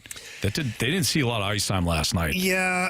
Correct me if I'm wrong. No, you're not wrong. I think in the third period they didn't see a lot of ice time. Well, overall, I think Brandon Saad's only had like 8 minutes of ice time in the game. A lot for him. That's not a lot for him, no. But I found the construction of that line to be interesting as well. And I don't mean that in a negative way. It's just that you had a third line where you had Bolduc and Neighbors on the wings with Oscar Sundqvist, and that line was doing pretty good. And then, Neighbors was elevated to the first line. Saad dropped down. But then you put Texier on that line, too. And, look, Texier has had a hard time finding a rhythm. And some of that is due to his own play. Because if you don't play well, it's pretty hard for the coach who's coaching a team that's trying to stay in the playoff race. Pretty hard for the coach to just automatically give you ice time. And so you couple that with, you kind of threw a hodgepodge together, Sonny, Saad, and Texier. If Bolduc is on that line, does it make a bit of a difference? Maybe. I don't know. I don't know, but Bolduc's pretty fast, pretty aggressive, been really good on the forecheck recently. And you got Saad, who's pretty fast, pretty aggressive, get on the forecheck. Sonny is not the fastest guy in the NHL. We know that. He wasn't the fastest guy 5 years ago, but he's had a couple of knee surgeries since then. He's a gritty guy. He's not afraid to block shots and do all those things, but he's not the fleetest of foot. And Sonny would tell you that himself. So the best way to disguise that is to put lots of speed on the wings. And Texier's a fast skater too, but that was their first game together. I heard BK and Ferrario talking about it earlier, like, that third line, it's the first game they've played together. It's first game of the season. No, first game they have played together, which, look, you got to find a little bit of chemistry before you pass full judgment, but but you don't like it either, though. You don't love it. The third line? Yeah. I understand what you're saying. I like it a lot better with Zach Bolduc on that line. Right. I do. I think that he's a player that should be in the lineup every night. And, I understand he's young. He makes some mistakes. You need a little reset every now and then, a little day off, a video session, things like that. But I think he's done enough to show you that he's an everyday NHLer, and he keeps getting better all the time.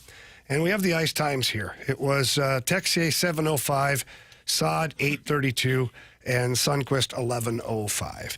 So Sonny got a little more time. So he's a power play guy, penalty kill guy, and things like that. But what happened last night was there was a flip-flop. Is the Foxa line, which went into the game as the fourth line, became your third line. And why is that? Because they did all the little things that Jim Montgomery wants. They put pucks in good areas. They got in on the forecheck. They were aggressive. They were physical. They had sustained zone time. Like, they were trustworthy. Mm-hmm. Whereas the Sundqvist line, and again, in their defense, I think this was the first time they've played together all year, it looked like it. A little out of sync, not, quite dialed in. Puck placement's not perfect. They really never got a rhythm out there. And, it's a game you needed to win. Yeah. So Jim Montgomery, what's he going to do? He's going to shorten the bench. You're up by a goal in the third period. Then it's tied. You're not going to just be a nice guy and roll them out there. Oh, see what they got. Mm-hmm. No, you're shortening the bench to the group of players that you think give you the best opportunity to win. And what happens? The Foxa line playing more in the third period. Who scored the winning goal? It would be Radek Foxa, who may not have been on that ice had Jim Montgomery not pulled the old switcheroo and made the fourth line the third line. Yeah, it's kind of stuck to, like, this is how I'm doing it. Mm-hmm. This is how it is. Yeah. This is this is technically my third line. Yeah. So is there because Walker, I think we all agree, that WTF line has been really good all year long. Really good. So you're probably putting him back in the lineup. And you talked about how Joseph, you liked his play yesterday. So he probably bumps up to the third line. So the question becomes, who is not, and Bolduc should be playing as well. Yeah. So Joseph and Bolduc on that third line, that means Sonny, Texier, or Saad is going to be watching the games going forward, or probably should be if you want to have your best players out there.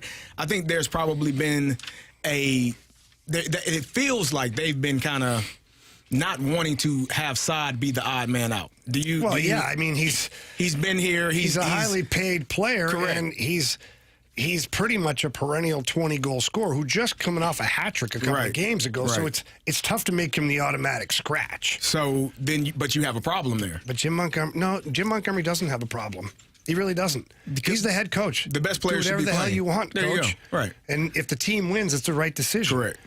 And last game, even though we questioned some of the moves that he made, it ended up being the right choice. They won the game. Matthew Joseph had a hell of a game. So could Texier move over to center and you be flanked by Bolduc and Joseph? I wouldn't do that. You don't like Texier? I don't like him in the middle. Nope. Okay. The NHL is a very tough league to play center at, and for me, it's not a position where you just throw him at center. He's played It'd it, be like, throw him and play goalie.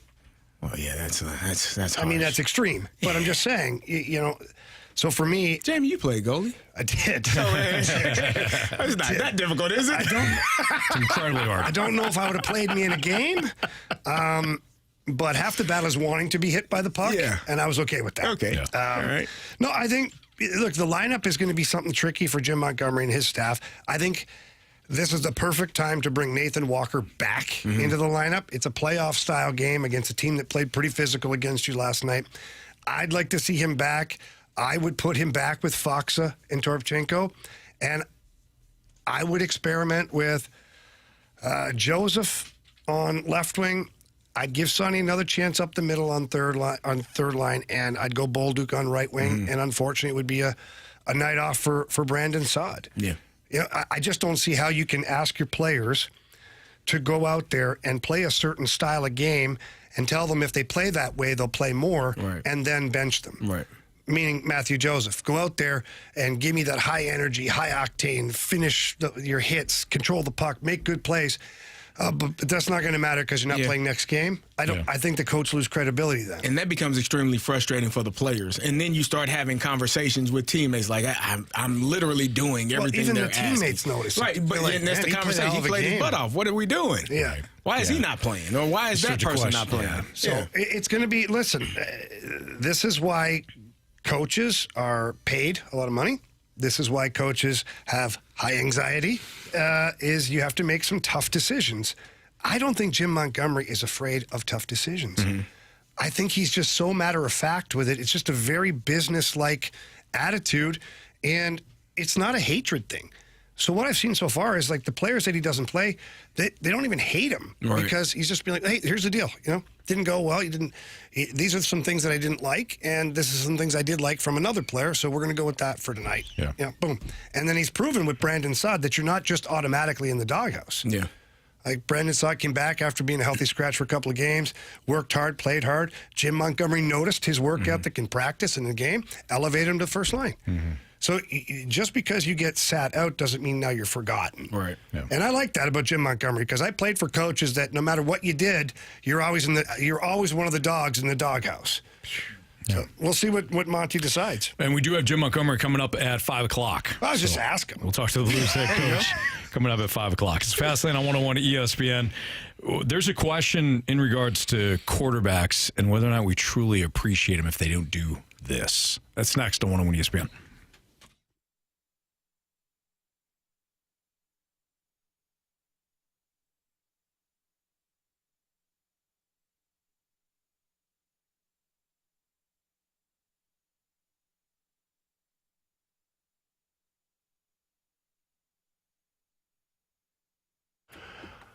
The real estate market is tricky all over the country, but also very much so here in St. Louis. Different areas of the city, there's different price ranges. There's all sorts of things that can be unique. And that's why you need a really good real estate agent, someone who knows what's going on, someone who's been in the business for a long time. And that is Gloria Liu with Your Home Sold Guaranteed Realty. Gloria's been in the business for over 20 years, and she's seen the trends. What's trending up, what's trending down, and she'll know by looking at your home and comparing the market surrounding your home what the right price is for you to ask. And it's a price that'll make you money, but also sell your home. And that's what you want. You want to get to the closing table and move into your next home. And Gloria Liu can do that. She also has a database with thousands of buyers that she can direct right to your listing that creates heavy traffic, hopefully multiple offers, which means more money for you. But again, getting you to the closing table. So if you're looking to sell your home anytime soon, pick up the phone and call Gloria Liu. Tell her Jamie Rivers sent you in. Her number's 314-325-6888. That's 314-325-6888. Or you can always visit GloriaHasTheBuyers.com.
I got one thing to say to you, Carey. The football gods shine down on the Chiefs and Patrick Mahomes.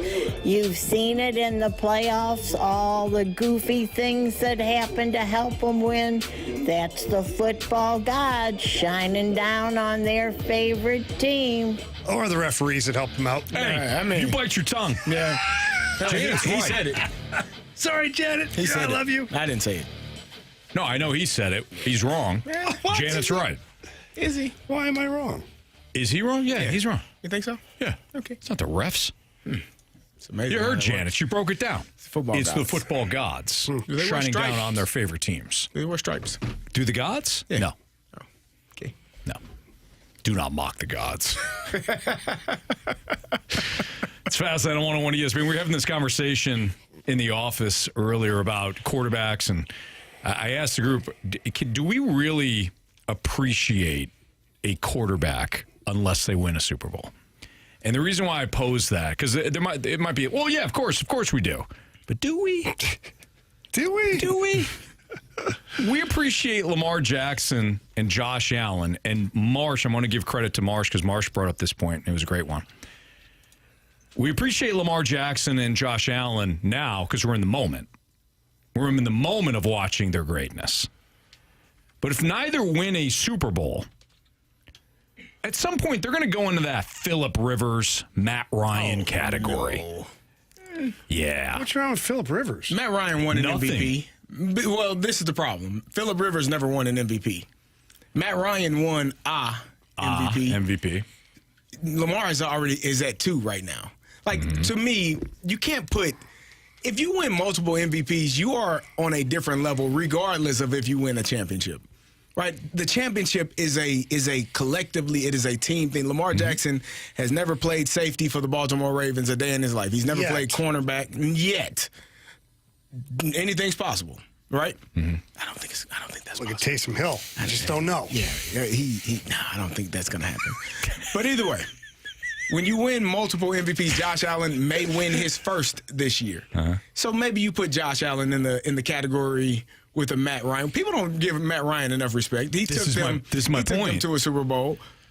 But I can't. He's smiling. He knows. Nah, I think you have to appreciate the players in the moment, even if they don't win a championship. Carey. In the moment, yes. Even when they're done, like we were talking about Drew Brees. Like, people don't respect Drew Brees. He won a championship. I don't know if he won an NFL MVP. I don't think he has. I can't remember. I'm not sure. Kind of proving our point right now. That's what I'm saying. I don't think so. I feel like you are. Maybe I need to listen better to the question. So Bazooka Tooth, you Wouldn't be are. the first time. Yeah. I was listening, like, Carey doesn't get it. No. That's not the first time either.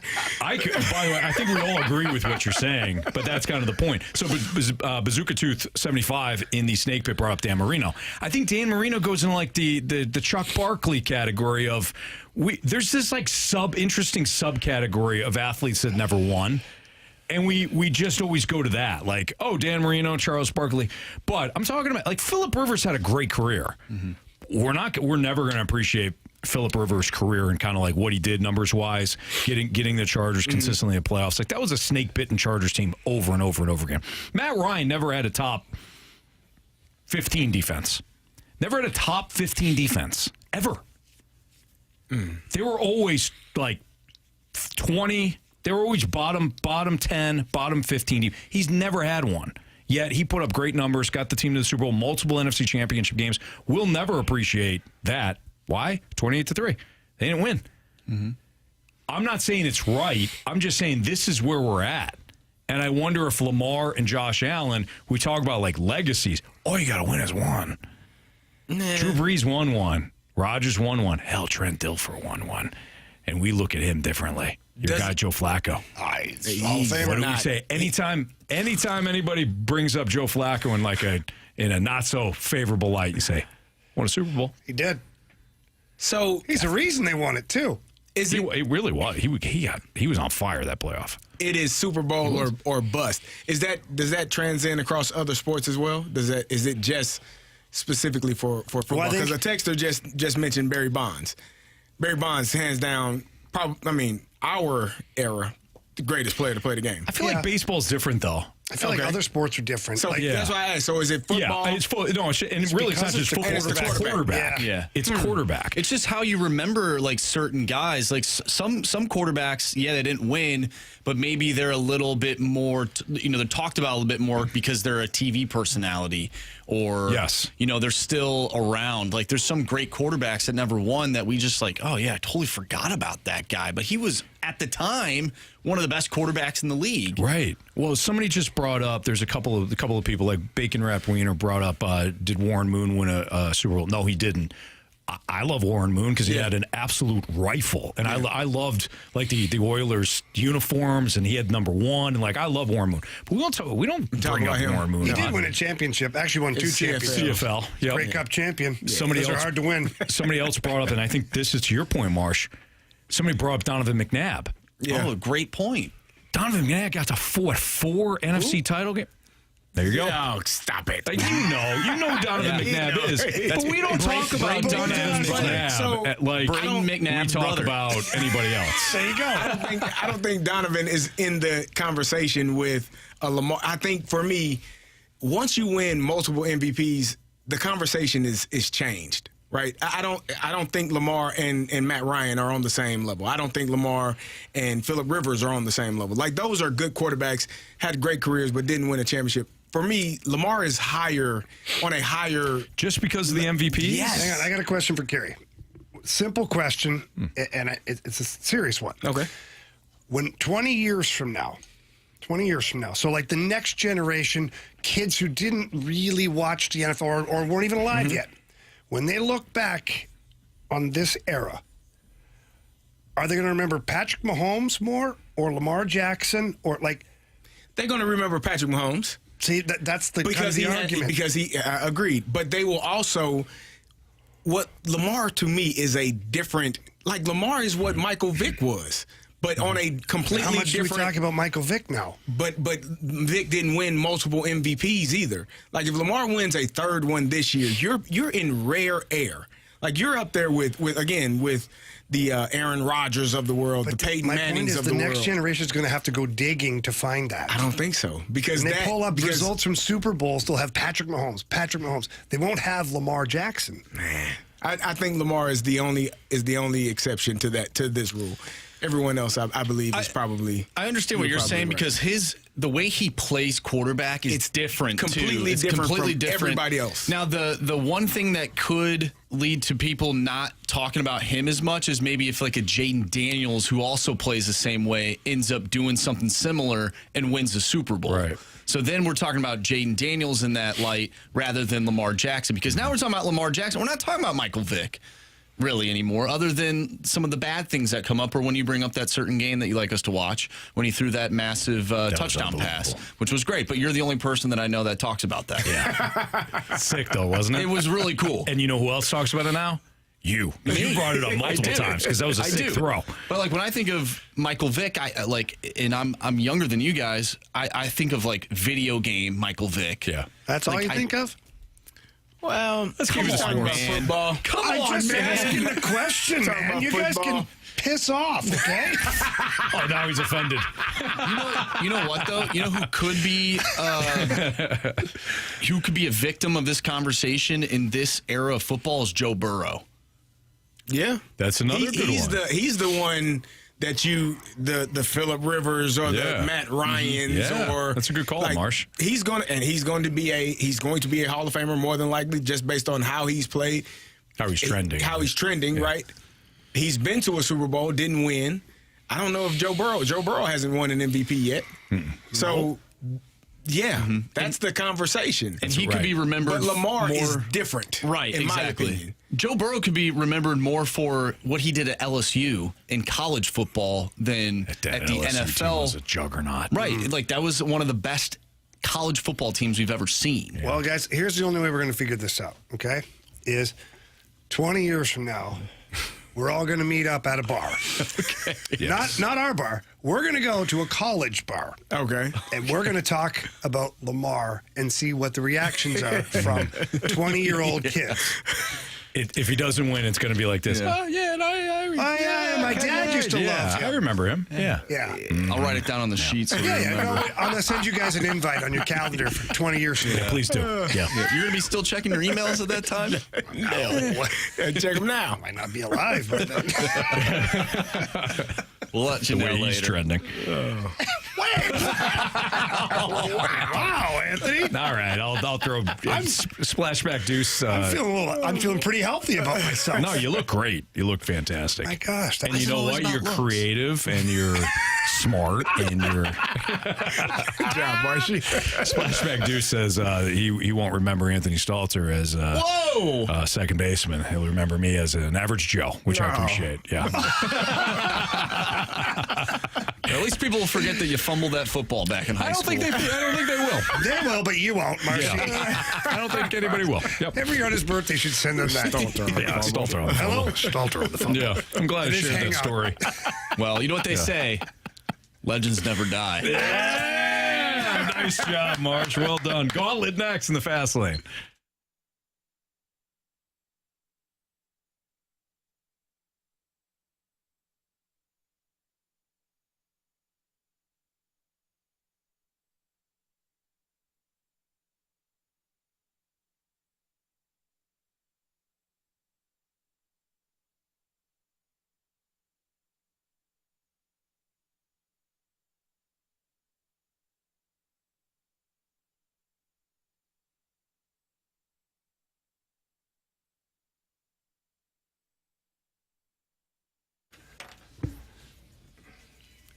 If you've got a vehicle out there and you want to improve the looks of it, please head over to Pure Performance. They're your one-stop shop for all aftermarket modifications. They're also known for their top quality work. They got an excellent reputation for everything that they do. And look, the winter is cold, it's icy, there's snow, all sorts of stuff. It's not the time to be hoping your tires are in good shape.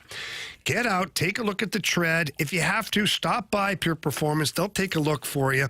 And no matter what the vehicle is that you're driving or what the tire is that you're using, Pure Performance has got you covered. They carry everything in store. Or if you've got a vehicle and you want to add some running boards or a light kit, lift kit, you want maybe some of those oversized tires, Pure Performance has you covered too. All you have to do, stop by the 25,000 square foot facility. They've got everything inside. It's awesome. It's like a playground in there. But do me a favor. When you get there, please ask for Shelby or Caleb and let them know that Jamie Rivers sent you in. They're going to take excellent care of you. I know that because they always do. And then whatever you need, they're going to take care of you. And the technicians, they work their magic, and your vehicle leaves there looking incredible. You will thank me for it the next time you see me. So please stop by that facility. If not, at least stop by the website. It's pureperformance.com. That's pure, P-U-R, performance.com.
warriors. 4 categories, 1 challenger.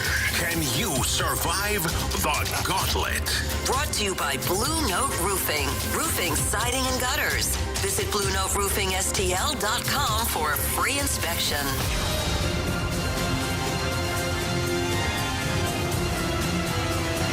Time for the Gauntlet here in the Fast Lane on 101 ESPN 405. Your time check brought to you by Clarkson Jewelers, an officially licensed Rolex jeweler, with Carey Davis and Jamie Rivers. I'm Anthony Stalter. Andrew Marsh here, spinning the dials as well. Brian is our latest contestant. What's up? Carey's putting that stuff like a on tiger bomb. What's up, Brian? How are you? I'm well. How are you? We're doing good. Jamie's having his own side conversation here with Carey. Sorry about that. No worries. Tory Holt's finger. No worries. Did Marshy tell you what's on the line here?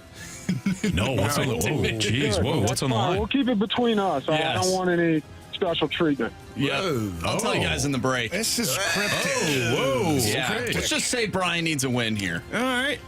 Oh, okay. Needs all a right. win? Is Brian going the old cul-de-sac if he loses? No. Oh, God, no. Good luck with that, Marshy. Well, I don't have to worry about it Yeah, anymore. he's good now. Oh, did you guys win? I didn't hear if you guys won or not. Yeah, we do. So Marsh I was kind of scared for you to find out. It was an epic win by us. It was an epic win in the end. We Fantastic. we nearly gave it away. Marsh not happy. We loaded up on the Rams on Monday. So Marsh is That worked watching. out. Yeah, worked out and it didn't for Marsh. Yeah, sorry about that, bud. That was, Yeah, it is what it is. It was a lose-lose, and, well, I lost, so. Yeah. But I won, and we had fun in the process. That's right. That's right. All right, Brian, would you like to take on Marsh, CD, Jamie, or me? I got to go after you, Anthony. You wiped the floor with me a couple years ago. Oh, did I? In a different format. I haven't tried this one, but I got a little bone to pick. Okay, I like your Good revenge to see spot. you haven't harbored that. 2 years. Hey, listen, Brian, I appreciate it, man. I do. I appreciate it. Good luck to you, man. All right, Anthony's going to head off to the cone of silence. And we're going to have Marshy here. You need to tell Marshy to spin that wheel, please. Spin that wheel, sir. All right. So do we call you Tory Holt's finger, or what do you prefer? That's whatever you prefer. It's you know. Dealer's choice? Dealer's choice. Okay, well, go ahead, Marshy. I was just going to say, usually the listener says what they don't want, but Anthony's been really bothered by this category and has been wondering why we haven't had it lately. And for the first time in 2025, we have this specific category, and he's going to hate it. Yeah. Well, you got random. Okay, all right. That's I'll take it. You feel okay with that? Yeah, All better right. than hockey. Okay. All right. So while Marshy's getting the pages here, we'll just go over the rules again for anyone who doesn't know. There's going to be 4 questions. Each question is worth 2 points. If you use the options and you answer that question correctly, it's worth 1 point. Of course, if you get it wrong, it's 0 points. If you're tied after 4 questions, we will have a tiebreaker and we will have a winner here in the Gauntlet. Tory Holt's finger, are you ready? I'm ready. Question 1.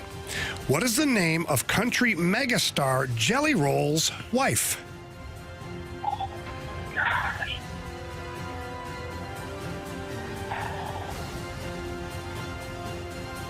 I'm gonna know it when I give me the options.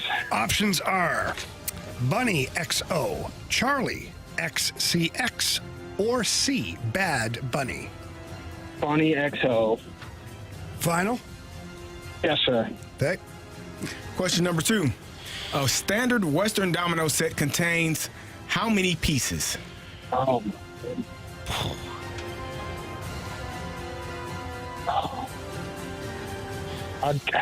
Give me the option. Is it 28, 42, or 76? Okay. I'm going to go with 42. Final answer. Question number 3.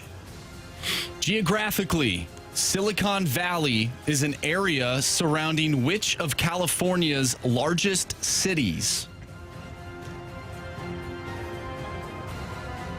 So so we're looking for a list of cities here? We're looking for one city in particular. Okay.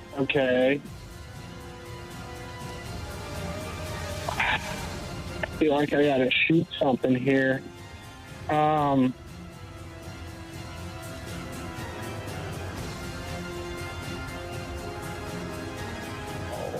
boy.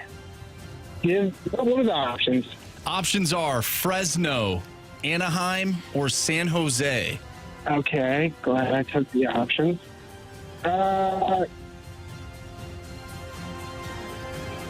Give me San Jose. All right, Brian, last question. Final answer, by the way? Oh, yeah, sorry. Final answer? Final answer. All right, sorry. Take two. Brian, final question. Who created the comic strip Dilbert? It's brutal. Dilbert. All right, give me the options. All right, your options are Bill Watterson, Scott Adams, or Jim Otis. Bill Watterson sounds familiar for some. Give me Bill Watterson final answer. All right. Goodness, I know why Anthony hates that. I'm not going to lie. I'm not going to lie. That's a tough dance card. My mom might know that. I don't know. All right, Anthony's coming back in here, so let's we'll put the talk of the category away here. Anthony, how was the Code of Silence? Yeah, it was silent. I was in there by myself. What happened to Mike? I don't know. Went home. Did he? Did he leave before or after he found out you were going in there? I like to believe that he left before. Okay. Yeah. That's probably after. Well, pack a lunch, bud. All right. Your category today, actually one of your favorites, random. Nothing makes me feel dumber than random. Yep. Well, you'll see. Okay. Question number 1. What is the name of country megastar Jelly Roll's wife? I don't know. I didn't know you had a wife. Oh, man. Do you even know who Jelly Roll is? Oh, yeah. Okay. Yeah. Halfway to heaven or halfway to hell? Same old a-hole. Can I have the options, please? Yeah. Is Jamie? it Bunny XO, Charlie XCX, or Bad Bunny? I don't know. Bad Bunny. Final answer. Question number 2. Final answer? Yeah, sure. Question number 2. A standard Western domino set contains how many pieces? No idea. Options.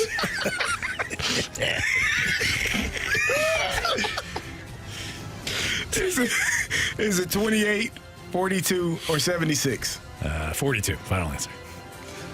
Question number 3. Geographically, Silicon Valley is an area surrounding which of California's largest cities? We're looking for one city in particular. Oh, man.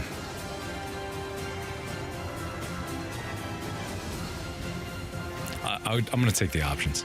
Options are Fresno, Anaheim, or San Jose.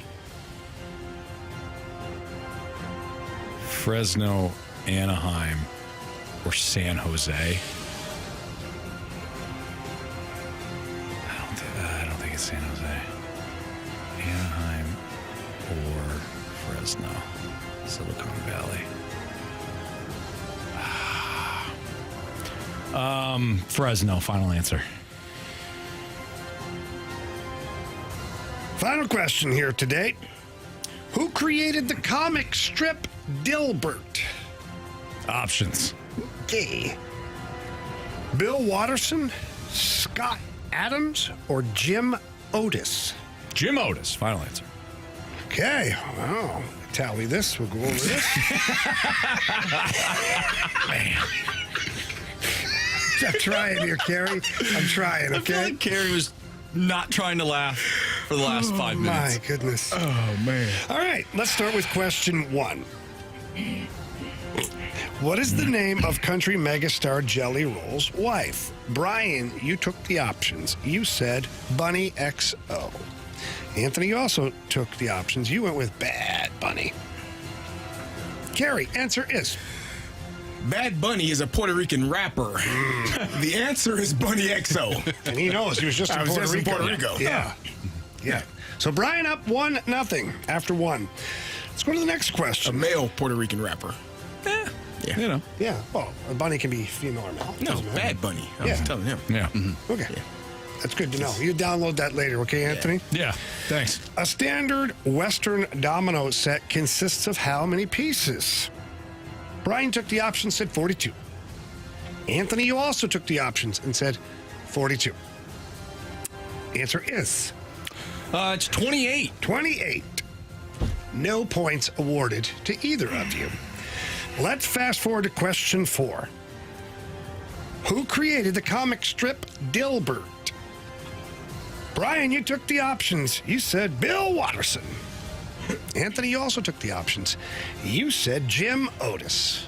Carey, answer is... Scott Adams. Scott Adams. Brian's brother. Yeah, maybe. Yeah. 0 points awarded. Carey, can we get a score update, please? Yeah, that's 1-0. 1-0. Okay. Final question. For Brian.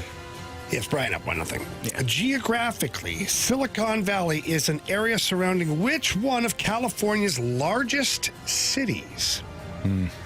Brian took the options. Said San Jose. That's probably it. Anthony, you also took the options. Said Fresno. Yeah.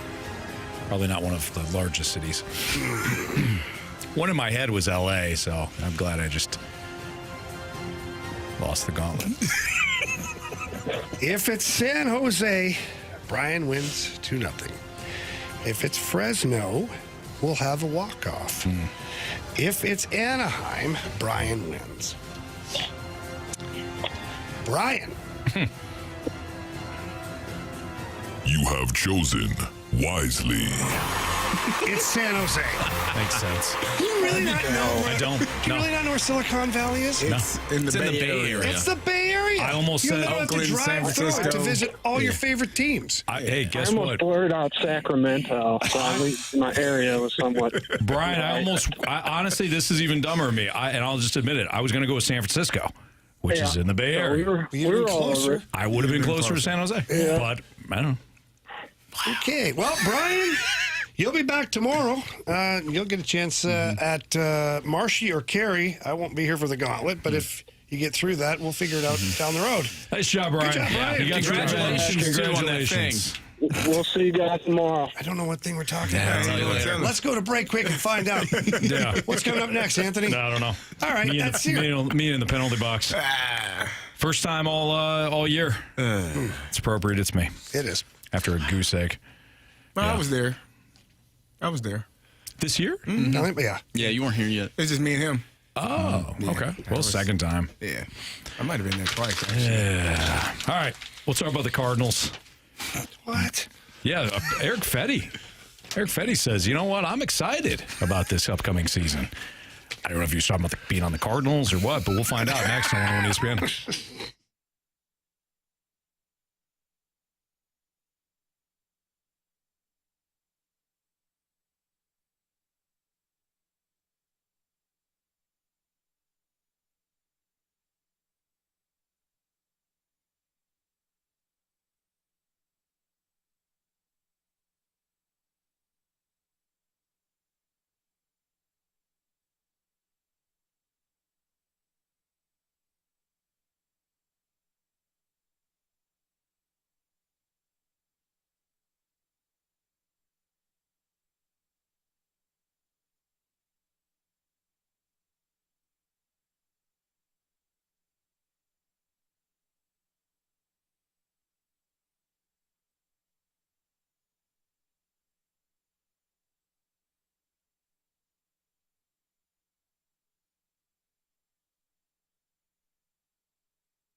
Live from the penalty box. I'm Anthony Stalter. It's Fast Lane on 101 at ESPN.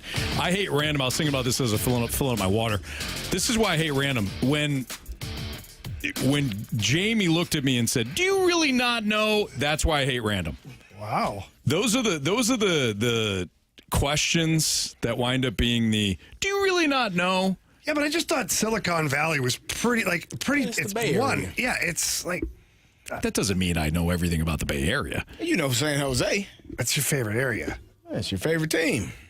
But you hear anything on the news about people leaving Silicon Valley for Texas because of taxes and crazy stuff. Like it's. I don't care. Here's the thing about me, Jamie. You're part of the problem. I don't care. If you don't care, Yeah. you're part of the problem. I don't care about most things. Okay. That's how I live my life. That's Explains a lot. great way to live, actually. You know what I mean, Stress Carey? levels are extremely low. Yeah. Yeah. You just I'm don't care. telling you. If you don't care, yeah, whatever. You know what I do care about? What's that? This mic. Yeah, that Mike doesn't care much about you, though. No, it doesn't. No. It is a punishment. I got a goose egg and a gauntlet today. At least you know I don't cheat. You got a phone, though, in case you got to make a call over there. Yeah. Where's Silicon Valley? Calling information. Need a lifeline on all of them. Hope I just kicked something, too. Oh, boy. Who the hell's Bad Bunny? Like, seriously, what are we doing? What are we doing? When I was in Puerto Rico, they were so excited. He was supposed to be performing. They're having a festival this weekend coming up. I should have stayed. Yeah. Yeah, starting tomorrow. This music sucks. Never even heard of him. That's true. It's 100% accurate. All right, let's talk about the Cardinals. This is serious. Eric Fetty was on the MLB Network radio, and he's got some high hopes for the Cardinals in 2025. Now, he may have been hot. Never mind. Here's Eric Fetty. Obviously, we still have a lot of very high-quality players. I mean, like we mentioned in the rotation, Miles has been great over years. Sonny, Contreras. And then, sometimes a little flash of youth can be a good thing. Bring some spark, bring some energy. But, in the sense, I understand from their standpoint, you got to find out what you have sometimes. And the only way to do that is to let guys play. So, hopefully it's one of those things where all of, the more veteran guys play to the best of their ability and let these young guys prosper. And then, you find out who you got and who can really play, and next thing you know, hopefully you're in it and at the trade deadline looking to add to make a playoff run. So that's kind of how I'm looking at it, and something I'm excited for. Is that Eric Fetty or John Mozeliak? Oh, Jamie. Tell me his cadence. Does sound like the cadence and everything sounded just like Mo. Sounded like Eric Fetty to me, and he's high on. And what's your reference the Cardinals. point? This audio, right here. He sounded like a general manager there. He did. See, someone. Can you buy into it? Can I buy into it? Yeah. Can you buy into the fact that, look, knowing we know about this team, we know that they're going to go with a youth movement. Are you at least somewhat intrigued that they're not going to run it back with the same crap? Sorry. Let me rephrase. That they're not going to run it back with the same crap. And they're going to go with some young guys. Guys, we talked about this. I believe that they're going to get basically the same result this season as they did last year. Like, what is all that different? You subtracted Paul Goldschmidt, and you subtracted Gibson and Lance Lynn. So, what have you really done? It's basically the same team. Can I sell you on the unknown? No. Okay. You can sell me on it. All right. Because, I'll buy it. Last year was the known. It actually, you thought it was the known, and it actually didn't even mean, it wound up not being that because it was worse. But can I sell you, Carey, on the unknown of we don't know whether or not everything will come together with this youth movement? And be slightly more competitive. I'm not talking about winning a World Series. I'm not talking about winning the division even. I'm just talking about them being a better team than a year ago. I will. I'm sorry. I'm looking. Marsh has been fiddling. His damn computer, man. He's been fiddling. There's some wacky stuff going on here today. We've done a lot of bad segments. This might be the worst we've ever done. This might be. I will say that you can see the computer on my. It's terrible. It's falling down. You can see it. We can't see you. You don't have your mic on. Oh, there you go. Now you do. Yeah, you can literally see it in the picture frame. He was falling down. He was fiddling with it for about 45 seconds, every angle, and I just was truly engaged in that. I do think that you don't know, right? You hope that you hoped last year that Nolan Gorman would perform better. He didn't. You hoped that Jordan Walker would perform better. He didn't. And so your hope now is that those two guys do perform better. Now, where's Nolan Gorman going to play? Because Nolan Arenado is still playing third base, right? Mm-hmm. And I think you still, with Nolan Arenado still here, you still have kind of an overcrowded outfield. So there are, I think, more unknowns this season than last year. But those knowns became pretty unknown pretty quickly, like you said. So if Eric Fetty is, what is he supposed to say? Right? He's a pitcher on the staff. What is he supposed to? Yeah, we're going to stink this year, guys. Don't come watch us. He's supposed to say, yeah, I'm excited. The delusional part about being a professional athlete, Jamie, you can attest to this. You've been on some terrible teams, as have I. Yes. You still believe you can win a championship. It's until you, at the start of the season, things go right here. You're eliminated by Christmas. Then you know. Yeah. But delusionally, to start the season, yeah, we're not that bad, guys. I remember playing with the Islanders, and we made a trade. Got Kevin Weeks, Dave Scatcherd, and Bill McCall, who's the Lindenwood head coach here now. And when they came in, we rattled off like 2 games in a row. Oh. Not 3, not 4. Not quite a winning streak, just back-to-back wins. Back-to-back wins. Yeah. And we were headed into the Christmas break, and we were like, this team's going to the playoffs. We're totally going to turn it around now. Yeah. We made that trade. We got some guys. We got some dudes now. We're in the playoffs. We ended up picking first overall that year. So, yes, you are delusional. Correct. But the belief is there. You have to.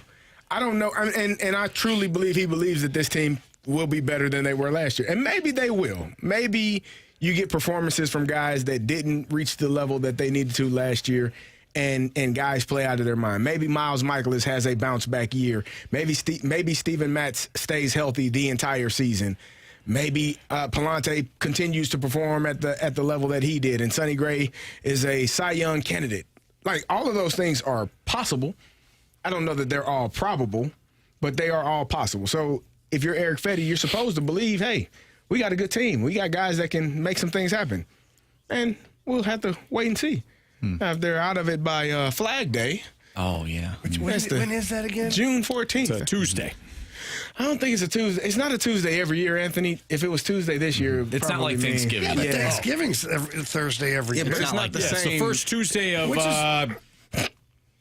well, yeah, but hang on. June. Thanksgiving is confusing, right? So, like, when did the Pilgrims actually have that dinner? Because they don't even know if it was a Thursday. Did they even have the dinner? I don't think that was a dinner. Why do we continuously just lie to ourselves about this Thanksgiving Day? And if it's just the third Thursday, that's not accurate either. But I thought Thanksgiving was just about eating. Well, no.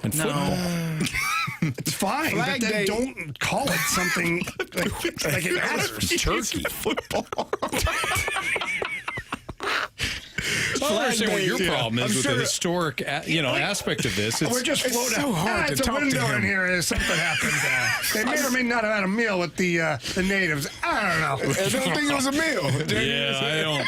I'm sure Abraham Lincoln, when he made Thanksgiving a holiday, he was thinking about food and football. I'm sure he was too. He should have been hiring a bodyguard. Thank you. Should have. Terry Stevens and Splashback Dudes. Flag Day is always June 14th of every year. The date does not change. This is why you lost in random. This is actually... I lost in random because I don't know who Bad Bunny is. No. But that's confusing. Halloween has a date.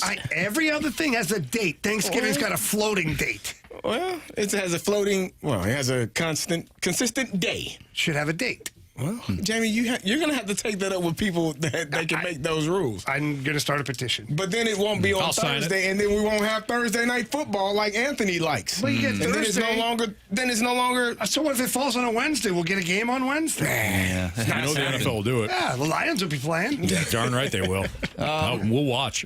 Yep. We got a text from Thanks Dad. Sometimes you need the really bad segments to help you appreciate the better segments. Yeah, you know, thanks, Dad. That's a really good I think point. this one's been pretty informative. Yeah. It's Fastlane on 101 at ESPN. If you got a question for us, Yahoos, send it into the Air Comfort Service text line. Can't wait to talk to Monty. 314-399-9646. Hopefully he's not listening. But, yeah, we are going to talk to Jim Montgomery in about a half hour, 5 o'clock. Sports Six Pack next. I want to win Witchy ESPN. hour.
101 ESPN Sports Center.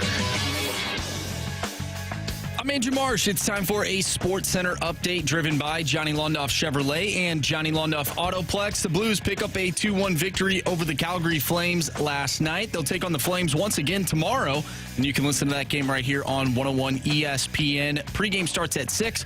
Puck drop is at 7. We'll talk with Blues head coach Jim Montgomery at 5 o'clock, so stay tuned for that.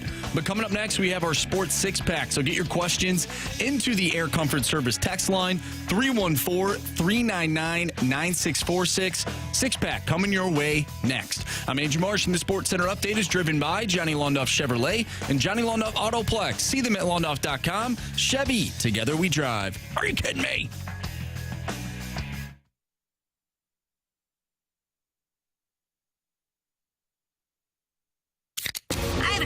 It's time for the Fast Lane to answer your sports questions. I want to ask you a bunch of questions, and I want to have them answered immediately. Asking me all these weird questions. Answer the question. Answer the question. Answer me! The Sports Six-Pack is now.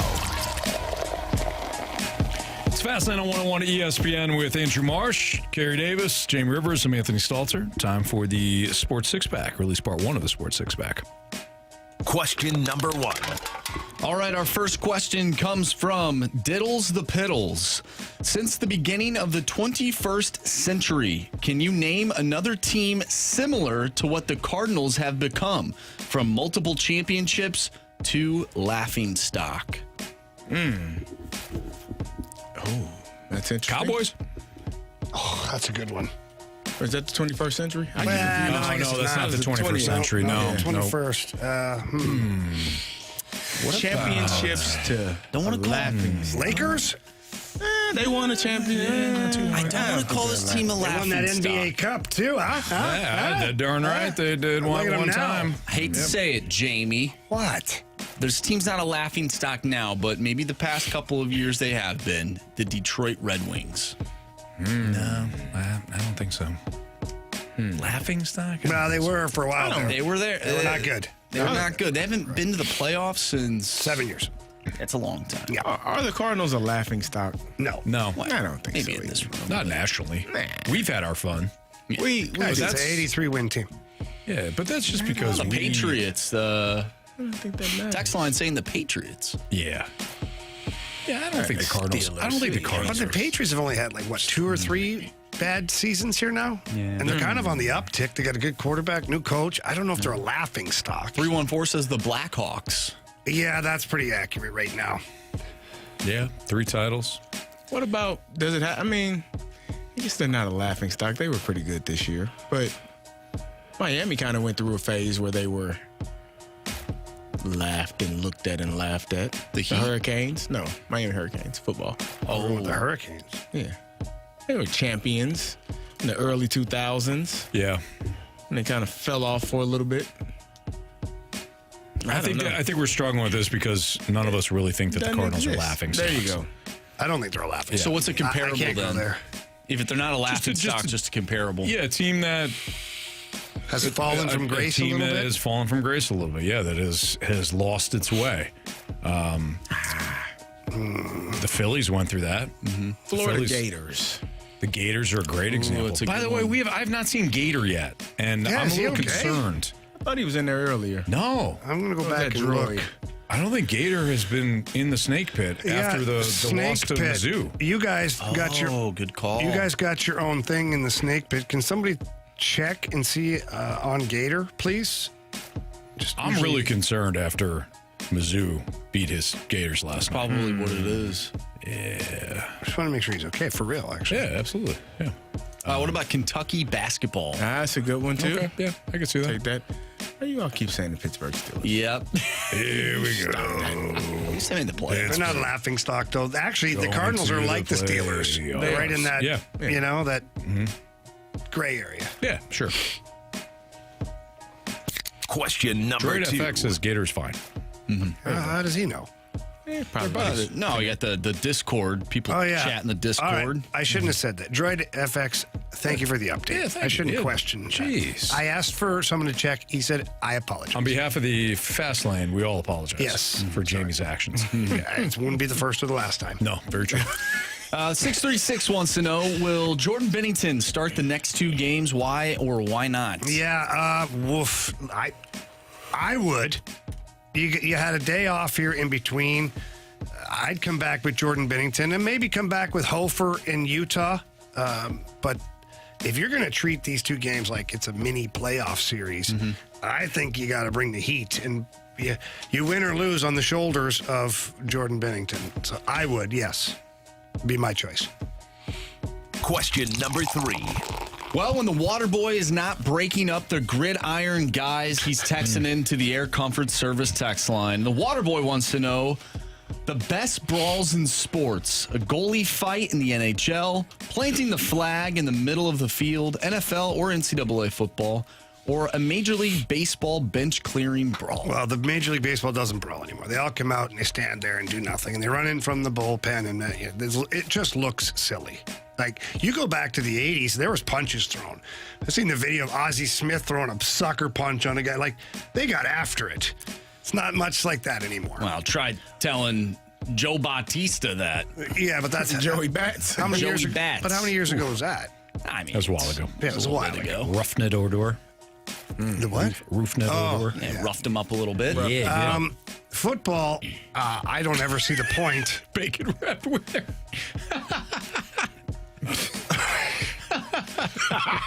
Jeez.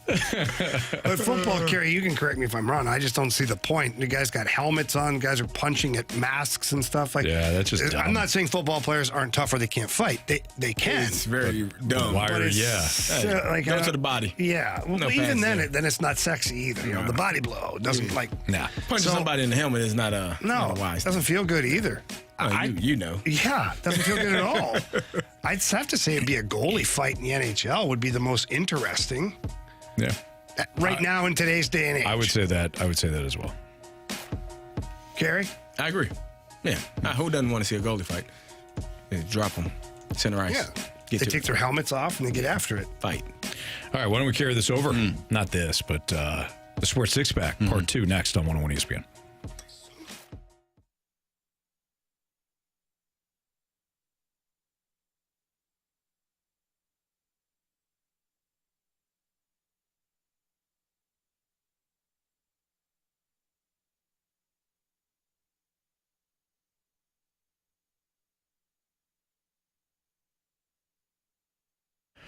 I love playing Underdog Fantasy, and I can't wait to play this weekend with the NFL divisional games. But why wait? They've got college basketball. They've got NHL. They've got MMA even. You can choose a certain player to go either higher or lower on their stats. For example, I really like Travis Kelce going higher than 5.5 receptions this weekend when they take on the Texans. I think he's got at least 5 receptions in a playoff game in like 12 straight postseason games. Do I think he's going to get one more to get me higher? Absolutely. But however you want to build your picks or choose your picks, you can do it all at Underdog. It's up to you. With their Champions game, you can win up to 1,000 times your money just by choosing higher or lower on the player stats, like I was mentioning with Travis Kelce. Underdog is also the only Champions platform that puts the power to cash out in your hands. Now you can either ride with your current entry or tap the Win Now button to cash out whenever you want. And they've got their Every Dog Deserves a Second Chance with their Underdog Rescues promo. You can get your money back and receive a promo if an early injury caused your entry to lose. So you got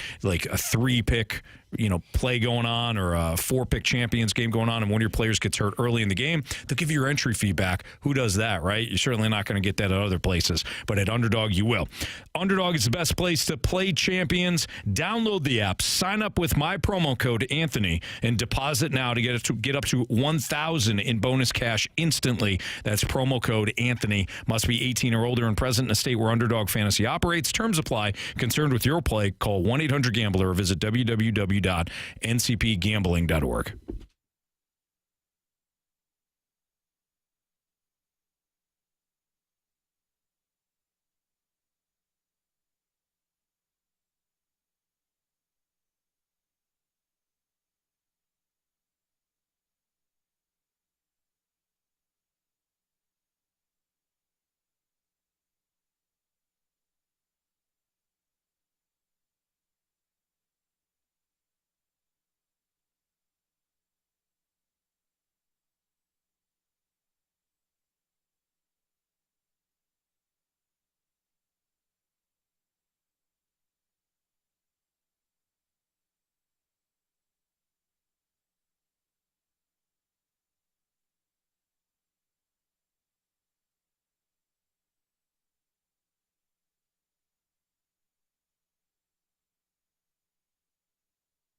time for the Fast Lane to answer your sports questions. I want to ask you a bunch of questions, and I want to have them answered immediately. Asking me all these weird questions. Answer the question. Answer the question. Answer me! The Sports Six-Pack is now.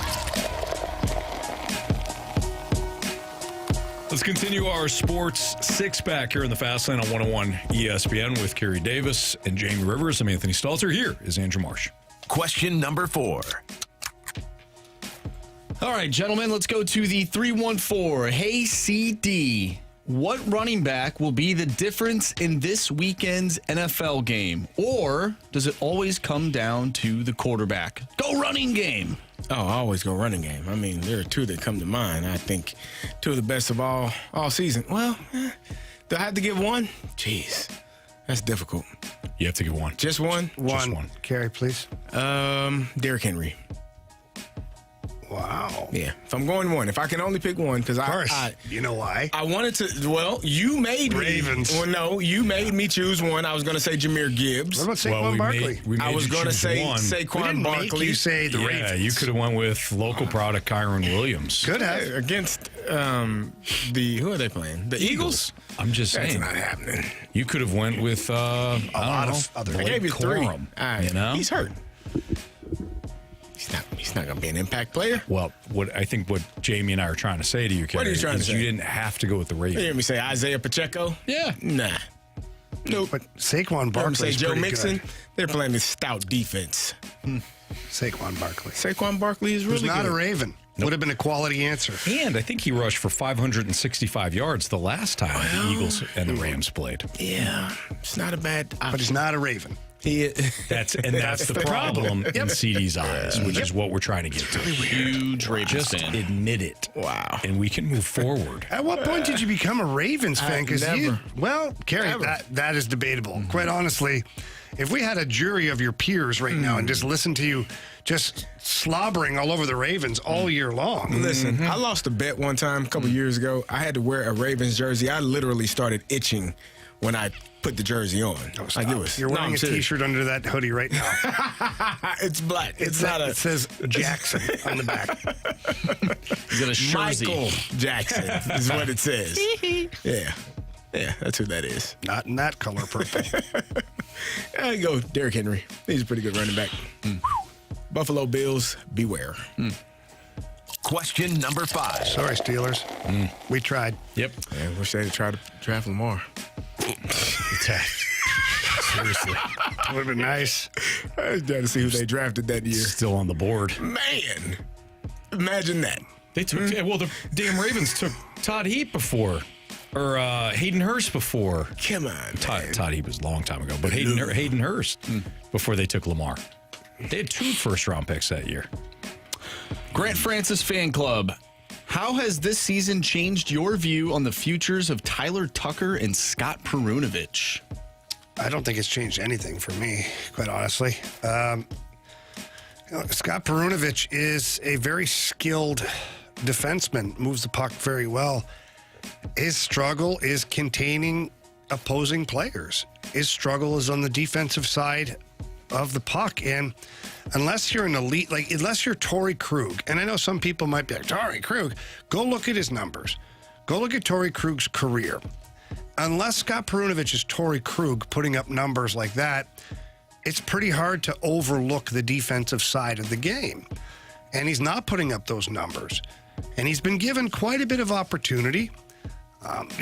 Does that mean he's, not going to be a St. Louis Blue or won't play anymore? No, it doesn't mean that. It just means that right now Tyler Tucker brings something different to your lineup. Quite honestly, different than anybody, not just Scott Perunovich. Yeah. He brings a big size, physicality. He's not afraid to fight. He's moving the puck pretty well. He fits right into this defensive style game that Jim Montgomery's trying to have the team play. And Scott Perunovich has work to do. And I think that's just the bottom line. That's the way I felt last year, too. So it hasn't changed my mind. I thought Tyler Tucker kind of, drifted a little bit. That's why Matthew Kessel got an opportunity. But again, Matthew Kessel's a big, physical guy, can skate, plays good defensively. So I think that's the major obstacle for Scott Perunovich. Question number 6. From the 314. I'm fuming. What happened? I went to see who the Steelers drafted the year they could have drafted Lamar Jackson. What the hell you two are doing? They drafted Terrell Edmonds. Good safety. Jim's brother. Yeah. they do favor. But they also drafted Mason Rudolph in the 3rd round, which means you were looking for a damn quarterback. And still looking for one. Yeah, but what had Lamar done? Oh, gosh. Only a Heisman Trophy winner. Mike Tomlin. Should be fired. Jeez. All right. 314 wants to know, why do you guys not like Kansas City football? I don't like Kansas What City the French toast? I've been hyping up the Chiefs all season. I like Kansas City football. I always love this. It's like, why don't you guys ever back the Chiefs? I've literally backed them since last year. I have fought with Carey week after week after week. To hell with you. Go text them. No. Yeah. I don't dislike Kansas City football. I just think that they, it's going to be a tough matchup this weekend. Yeah. Or at some point in the playoffs. Well, maybe not this weekend. It'll come down to a single possession, and the Chiefs will win. Yeah. We've got Jim Montgomery coming up next. The Blues head coach will join us. I think part of the weekly chat. Yeah. Here in the fast lane. So we got to make sure this counts, okay, guys? Do a good job. Boys. All right, Jamie? My deal get pissed and never answer the phone again. Exactly. Jim Montgomery next at 101 ESPN.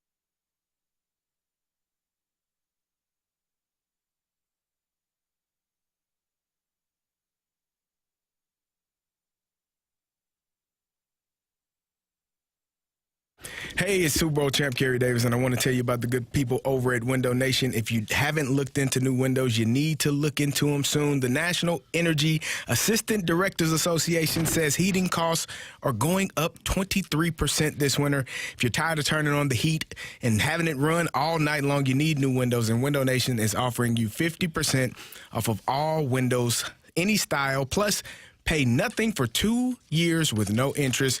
All they do is windows. Last year alone, they did over 200,000 windows with a 96% satisfaction rate. You can get you a free, no-obligation quote today. All you need to do is reach out to them at 866-90NATION or go online at windownation.com. They can install your window in 1 day or less, and Window Nation windows come with a lifetime warranty. Again, last year, 200,000 windows alone, and 96% of them requiring no follow-up service. So call today, 50% off of all windows, any style, plus pay no interest for 2 full years. 866-90NATION or online at windownation.com.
Talk with the head coach of your St. Louis Blues, Jim Montgomery. Coach Monty is presented by Twin Peaks. Eats, drinks, scenic views.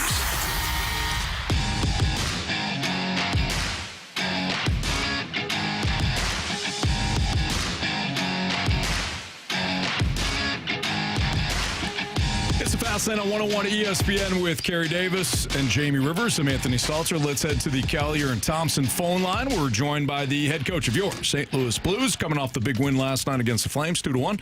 It's Jim Montgomery. Monty, how you doing today? I'm doing well, gentlemen. Thanks for having me on. Oh, it's our pleasure. Thank you. Yeah, Monty, thanks for joining us. Just before we dive into the Blues right now and, where you guys are at in games and players and things like that, I believe, and you can correct me if I'm wrong, but I believe in your NHL head coaching career, this is the first time that you're taking over a team after the season had begun, correct? Correct, it is. Okay, so then what was some of the challenges for that? Because other situations you have time to prepare an off season, you got lots of things you're able to accomplish. This one here, and we all know the story, like you were thrust into it pretty quickly. Yeah, it was a new challenge. And the biggest challenges are understanding what the team strengths are and where, the most teaching needs to be applied.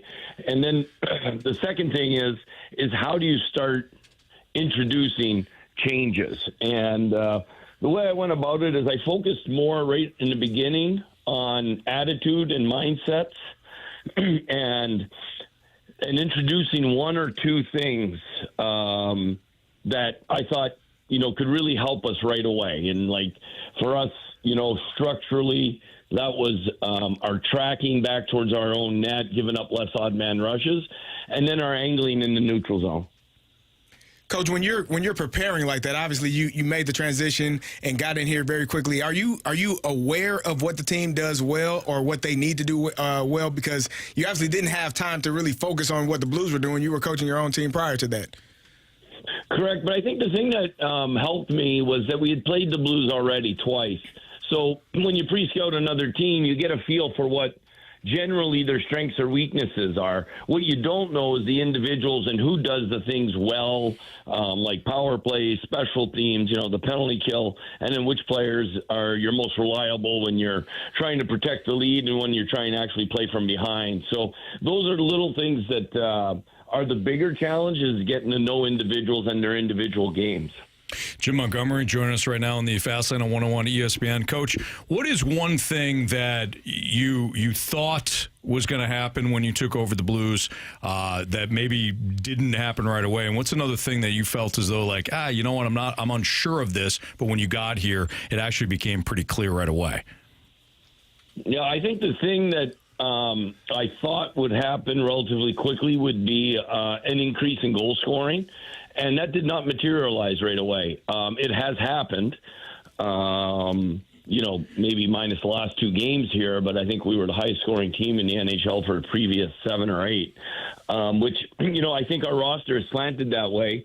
And I think the opposite would be true is, our attention to detail without the puck has really gotten good. And I didn't know how quickly we were going to be able to grasp those things and be able to excel at them. Coach, when you come back to the Blues, you obviously knew a whole bunch of the players from your previous stint as an assistant coach, but you did have a lot of new faces to get to know and get to learn their habits and things like that. Who are a couple of players or a player in just one, whoever it is, that maybe surprised you and you thought to yourself, man, I got a little something better here than I thought I did? Well, the name that comes to mind right away is Dylan Hull. Hawley. Hawley's been incredible. I knew how talented a player he was, how great a skater he was. Knew he could shoot the puck because of the watching him in that Stanley Cup run in Edmonton. I did not know he possessed pucks as much as he does, how competitive he is, and how well he sees the ice. He's been a real force for us, and that him playing with Shannon Kyrou has really made our depth of our offense really explosive. Coach, earlier this week and last week, you mentioned grit and sense of urgency. I think yesterday was a perfect example of that. You got the 1-goal lead, they tied it up, and then you all were able to finish it with a win. When you're talking about grit and sense of urgency, and you're talking to your team, how do you go about that with, getting them to understand what is necessary for them to do in order to win games like you did last night? Well, it's talking about it and, discussing it on the bench. Like, these are moments right now where we got to dig in.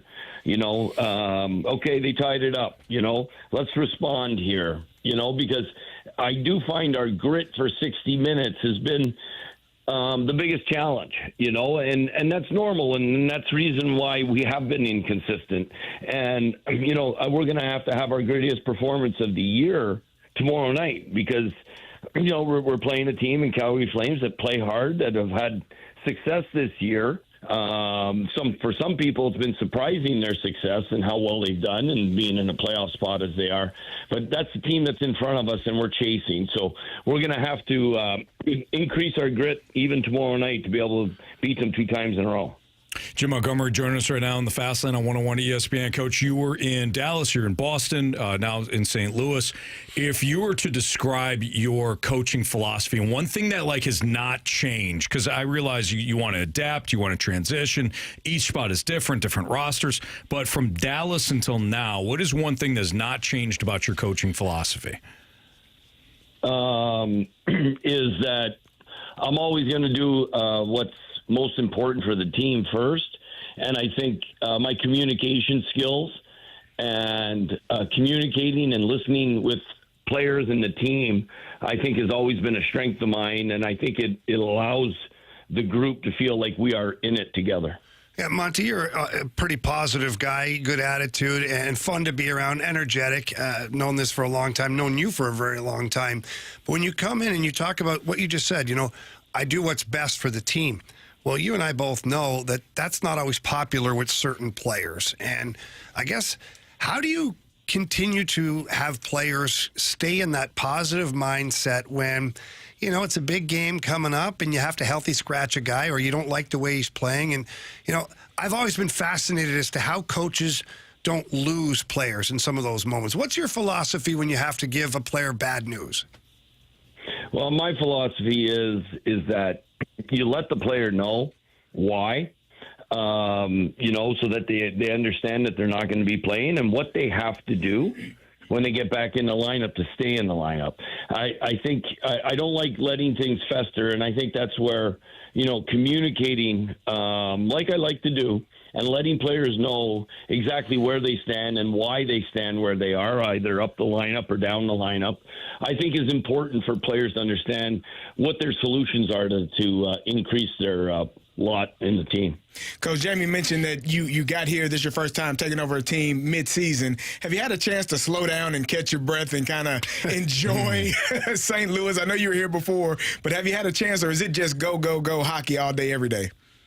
Yeah, the first 5 weeks were really a whirlwind because our schedule, we were out of town so much and we were on long road trips. I would say that ever since we got back from the Winter Classic, I feel like I've gotten in a routine. I've been able to catch up with some friends outside of hockey and go for dinners, and take a breath and also connect with my family whenever I can, a lot more as we're home. Monty, how cool is it for you to get this opportunity? You came in and you were signed by the Blues out of college, and then you got back here as an assistant coach. Your family and you lived here for a long time. How cool is it for you to come back and be the head coach of the Blues? And, how important is it for you that you have a team that you're proud of? It's a great question, and, I've got to be honest, I get goosebumps listening to you describe, how fortunate and how lucky I am to be the head coach of the St. Louis Blues. And it makes me hungry to give back to this city and to give back to our great Blues fans and develop a championship team here with Doug Armstrong and our leaders here over the course of, the next several years here and getting back and raising that Stanley Cup here. I mean, that's why I wanted to come here. It's because I love the city and I love being a Blue. Is it also because you want to make Jamie proud, mostly, him being a former Blue coach and Obviously, he's with the TV network and the radio. Like, it's probably Jamie too, right? So Jamie's a huge part of it because he puts a lot of smiles on my face on the road. Yeah, there you go. Yeah, that makes a lot of sense. Attaboy, Monty. Good team guy. Thank you for that. All right, last one I've got for you here, Coach. Huge win the other night. We talked about that. Going into tomorrow night, it's a huge challenge, obviously, for the standings and the opponent that you've got, but you also just played this team. So there's going to be adjustments made by their coaching staff. They're going to have answers to some of the questions and whatnot. For you, when you talk to your players tomorrow, or you probably talked to them today, but again, tomorrow, what's the number one thing you want to see your team accomplish early in that game tomorrow night? I want us to establish the pace and tempo that we want to play at. And the secondary thing would be to establish more ozone time. Making them defend longer would be a big plus for us compared to last night. I thought we were too many one-and-dones, and it led to us having to defend a little more than I would like. Coach, we think you're doing a great job. We know you're trying to get more consistency and grit and everything that you've talked about out of the club here, but we love watching this team and can't wait to see what you do moving forward, and we look forward to having you each and every week here in the Fast Lane too. Well, thanks. It's an honor being on the show in the Fast Lane with you three knuckleheads. We appreciate you, Coach. Thank you. We'll talk to you again next week. All right. Thanks, guys. All right. Thank you. It. See you, Monty. Yeah. Thank you. He knows that. I mean, he must know that. He was probably listening earlier. Knuckleheads. I think he may have gotten a heads up from some people. Oh. I don't know that to be true, and I don't know it to not be true. Sure. Yeah. But he certainly knew exactly what the assignment was. Right. He realizes. And how great is it, though, honestly, to hear him talk that way? Yeah. And that's kind of why I asked him the question, is because I know how important it is. And being a former Blue myself and coming back and at one point being able to help work with some of the guys in the offseason, and now to not be a part of the team, but to travel and be a part of what they're doing. Mm-hmm. It's awesome. And so for Monty, who loved being a St. Louis Blue and not just as a player, but also an assistant coach, to have the ability now to come back here and like he said, he wants his team to be raising the Stanley Cup. Yeah. Like that's the stuff you want your head coach to be thinking. He loves being a part of this organization. Yeah, like you could tell that from his first interview when he came back. He was appointed a coach. He's like, you could tell he realizes this is an honor. I think he's going to get this thing going in the right direction. He already has, but you know what I mean. His team is night and day. I couldn't agree more. I just mean, I think that when we think of this Blues team, we have the expectations of not just being a wild card team, but being a threat again in the Western Conference. He's going to get them there. It may take a little time, but he's going to get them there. And I think the difference between just a different head coach coming in compared to what Montgomery has with his experience playing here and already being a part of the organization from a coaching standpoint, he knows what the fans want to see out of their team night in and night out, and he's implementing that in their game. Oh, yeah, he went over that right away. Yeah. Right away with the team was like what it is to be a St. Louis Blue and what it is to represent the city of St. Louis and what people expect. Like, guys know. And guys that were here before, like Braden Shen, Robert Thomas, those guys know as well. So it's just fun, man. This is a fun team to watch. They're not perfect every night, but I don't feel like I'm being robbed of my dollar. Yeah. If that makes any sense. Yeah, I do. I get it, Jamie. I get you. Oh, thank you, Anthony. You're not just pretty face. You're creative and you're smart. You're intelligent. What you started, Marshy. Same with you, Carey. Thank you. Appreciate it. Yeah. Well, we just want to know what we have to bring to the table, what we have to offer other than our looks. Everything. You know?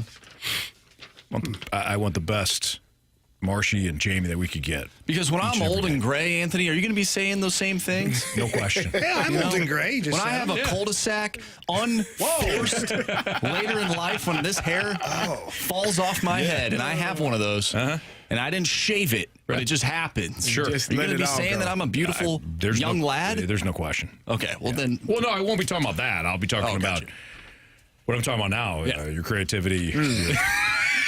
No longer handsome, just smart. Hey, You be handsome and being old. You got problems. He doesn't like old people. No, he doesn't. He said. Loves the Ravens, though, doesn't he? Oh, yeah, he sure does. He loves Lamar Jackson. Ravens. Ravens going to the Super Bowl. Baltimore going to the Super Bowl. Here we go. How did the Texans and Commanders rebuild on the fly? Well, Jaden Daniels and C.J. Stroud certainly helped. But they weren't the only pieces added that get this thing going in the right direction. That's next on 101 ESPN.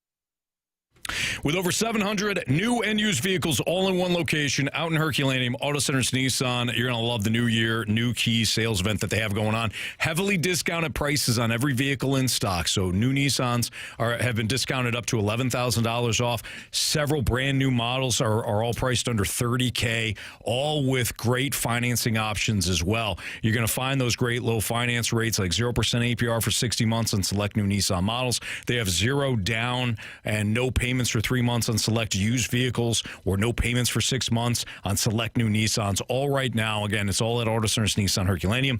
Every 2025 Nissan model in stock comes with a free lifetime warranty and 3 free oil changes. Plus, you get the peace of mind on that 30-day return promise at Auto Centers Nissan Herculaneum. So within 30 days, if you're not completely satisfied with the vehicle or the purchase, bring it back. And within those 30 days, you can get a full refund. But when it comes to Auto Centers Nissan Herculaneum, you're going to love the sales event going on, but you're going to love the people as well. They really take care of you at Auto Centers. And drop my name. Tell them Stalter sent you. It's Auto Centers Nissan and AutoCentersNissan.com.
Always love hearing from the one and only 618 who chimed in on the text line saying, I guess no Cardinals news, only NFL garbage. No, we talked about your Cardinals receiving an F for their offseason work. Can I just say something about the 618 for a second? Yeah. Every time the Blues lose, I get a mean tweet from the 618. He's passionate. But when they have a big win, I don't get a tweet. How does that make you feel, Jamie? No, it just makes me feel like maybe he doesn't get it. Because if he wants to hold the Blues accountable, like he always, they're garbage, they don't want to win. But then they have a gutsy win last night against the Flames where they proved they want to win. Yeah. But I looked at my Twitter. I didn't have a tweet from him. Mm-hmm. Does that hurt?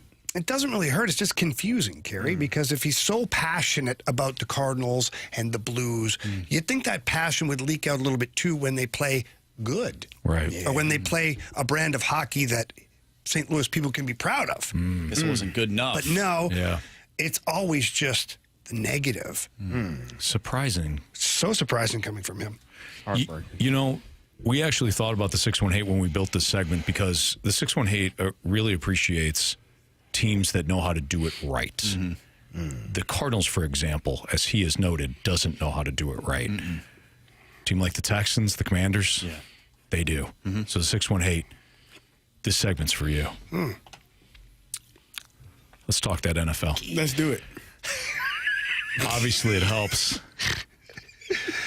Obviously, it helps when C.J. Stroud and Jaden Daniels are your quarterbacks. Hey, you think? Yeah. But I think the rebuild actually, and if you want to do it right, like the Cardinals don't do, you want to make sure that you get the right person, right? Dan Quinn wound up being the right person for Washington, although we'll see what happens over the long term there. How do you hate Dan Quinn so much? I don't hate him one bit. I don't hate him. I don't hate him.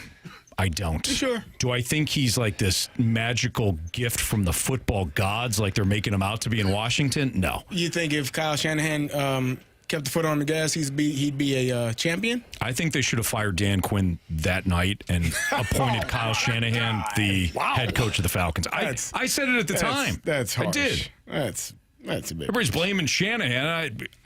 Whose defense gave up all the points? Nonetheless, Dan Quinn, great job in Washington. Got himself Jaden Daniels and doing a great job. What the hell is wrong with him? I gave him a lot of credit. No, you didn't. Yes, I did. No, that was a massive crap sandwich. Cut him out. Hold on, time out. I gave him a lot of credit earlier. He hired Kyle Shanahan. He hired Sark. He just hired Cliff Kingsbury. I think he does a great job with hiring his offensive guys. And then he said he should be fired right after, as soon as he walked off the field of the Super Bowl. Correct. Like, not even go hug and kiss his wife and kids. He could have done it afterwards. After he got fired? It would have meant more. What? He would have needed his family at that point. Oh, my gosh. You're sick. Would the Falcons not have been better off with Shanahan as the head coach? What has he done? Thank you. Yeah, he's only gotten more teams back to the Super Bowl. Has he won one? Not yet. There you go. He did the same thing. So instead of 128-3 loss, you might have three This of them, isn't about Anthony. me. It's about the 618 and building a team better than his crap Cardinals team can. Well, okay? So back to the topic on hand. Yeah, which is the Texans, Cardinals. It's the Texans and the Commanders. But and how you build. But you got a Trojan horse it for the 618. Oh, sorry. Yeah. So what they did and what the Cardinals have lacked to doing, you get your star player, right? Yeah. The Cardinals they attempted to do that. Yeah. You got the corner positions. Those two guys. They tried hard. They tried hard, but you also have to play at that elite level. And when you talk about C.J. Stroud, maybe not so much this year, but last year he played at an elite level. Jaden Daniels has been playing outstanding. Some people are comparing him to who Jamie and Anthony call my favorite player, Lamar Jackson. But you all call him my favorite player. You literally Who is your favorite player? In the NFL? Yeah. Lamar Jackson. Najee Harris. No, it's not. That's a lie. No, it's not. T.J. Watt. That's a lie, too. Carey. It's not. It's a total lie. Like guys that get after the quarterback, huh? No, you don't. I do. He's a big fan of former chips. Yeah, he is. J.J. Watt. Cooper Rush. Oh, that's right. Yeah. Never mind. I tried to help you out, but then I had a brain fart. T.J. was a Badger. The entire time. Yeah. So, yeah. Yes, for the entire That's right. Yeah. So I just think that when you marry the quarterback and the head coach, I love what what he did in his first year and what he's done so far this year. It wasn't great, right? The season wasn't outstanding, but they still won the division, second year in a row. They have played to a level where you kind of question some things that were going on, but then they play a team like the Buffalo Bills earlier in the year, who is the number 2 seed overall. They pretty much demolished them. And it was ugly for Josh Allen that day. So when you're looking at a team that can get a quarterback and get a head coach and marry those two positions, and I think when you're talking about the interesting thing is normally you go quarterback and offensive coordinator for head coach, that type of mindset. But both of those guys are defensive minded, right? D'Amico played at an extremely high level as a player and has had success as a coordinator defensively and now as a head coach. And Dan Quinn has done a great job as being a D coordinator and being a head coach. And I think that that's what it is. You just have to find a leader of men, a guy that people will listen to, that they will run through a wall for, and find a quarterback that can play at a high level. If you do those two things, you're usually having success. And it's difficult to do. Yeah. And honestly, too, you bring up hiring a defensive guy. That is the challenge. You have to then I've said this for a while, Jamie. You've heard me beat this drum before. If you hire a defensive coach, you then have to get not that hire right, but also the one for the OC right. Yeah. So you have to hire the right guy that's going to get that OC. Then when that OC gets plucked, because you've had success, can he continue to find those OCs? Right. Like, we're going to really find, like Dan Campbell has done a remarkable job in Detroit. His job's going to get even more. Is going to get even harder when he loses Ben Johnson and Aaron Glenn. Like, that's going to be. This is like, I feel like it's the Lions. Like, this is it year. This is the challenge of bringing in the quote unquote leader of men or CEO type or defensive guy. I'm not saying don't do it. It's just when Andy Reid, Sean McVay, Kyle Shanahan. Even Mike McDaniel, I know he hasn't had the success as the previous guys I mentioned, but you have you have the offense, you have the play caller. They're not going anywhere. Right.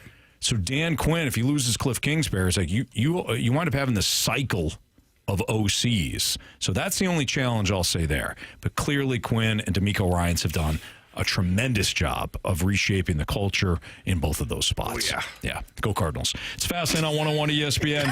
Biggest question of the day is next.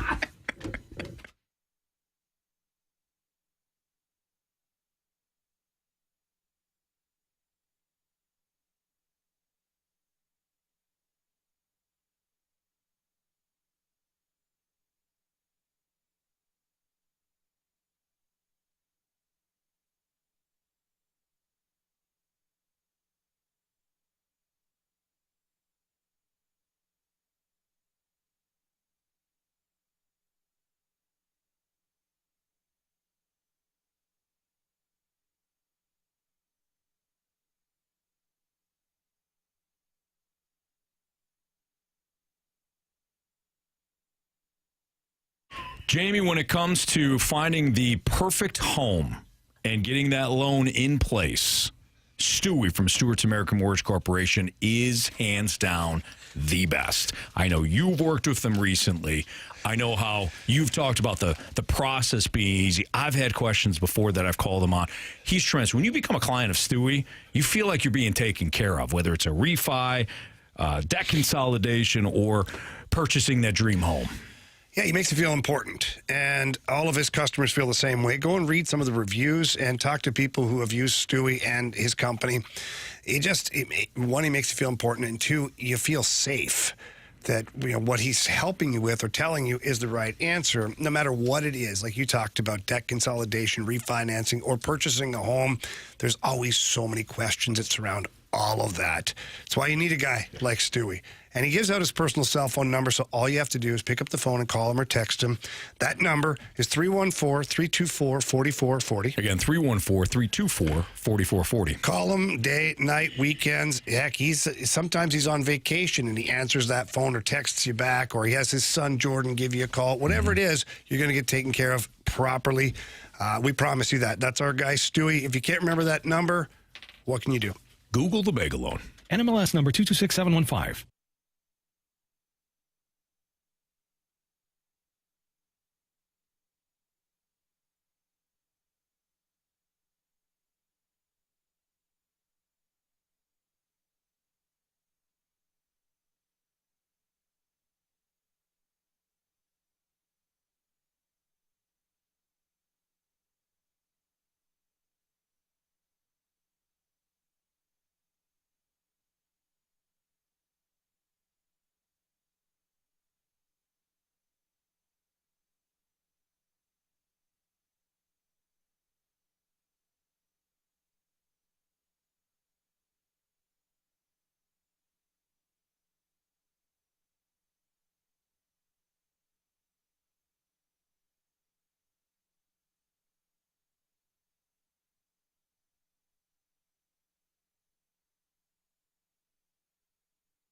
Hey, Chiefs Kingdom, have you played Pick 6 from DraftKings yet? What are you waiting for? Time is running out, and no one does fantasy sports like DraftKings, the official daily fantasy sports partner of the Kansas City Chiefs. Play for better payouts on Pick 6. It's super easy to get started. Select 2 or more players and choose if they'll have more or less of a stat like touchdowns, yardage, sacks, and more. And DraftKings is making it even sweeter for first-timers. New Pick 6 customers play $5 and get $50 in Pick 6 credits. Chiefs Kingdom, win more cash on Pick 6. Download the DraftKings Pick 6 app and use code 101WXOS. That's code 101WXOS for new customers to play $5, get $50 in Pick 6 credits. Only on DraftKings Pick 6. The crown is yours. Gambling problem? Call 1-800-GAMBLER. Must be 18 plus. Age and eligibility restrictions vary by jurisdiction. Void where prohibited. 1 per new customer. Bonus award is now available Pick 6 credits that expire in 30 days. Limited time offer. See terms at pick6.draftkings.com/promos.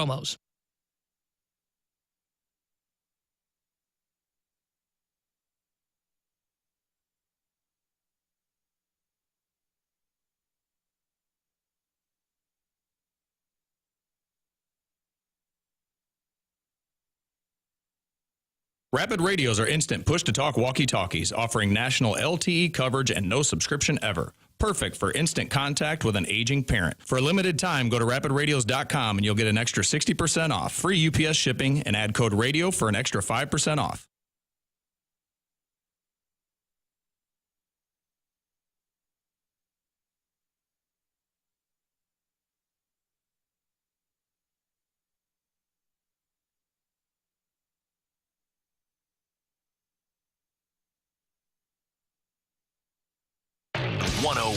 ESPN Sports Center.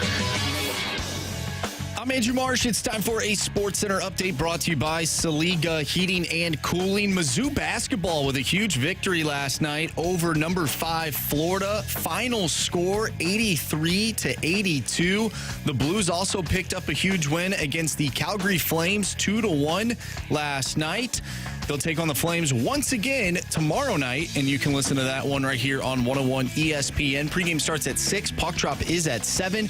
We talked earlier today with Blues head coach Jim Montgomery. If you missed that interview or anything from today's show, make sure you go to 101ESPN.com or check out the free Dobbs Tire and Auto Centers 101 ESPN mobile app. Just head to the podcast page, and you'll find all of our interviews and full shows there. And it's all brought to you by the Schaefer Door Company. We have our biggest question of the day coming up next. I'm Andrew Marsh, and the Sports Center update is brought to you by Saliga Heating and Cooling, an independent American Standard heating and air conditioning dealer.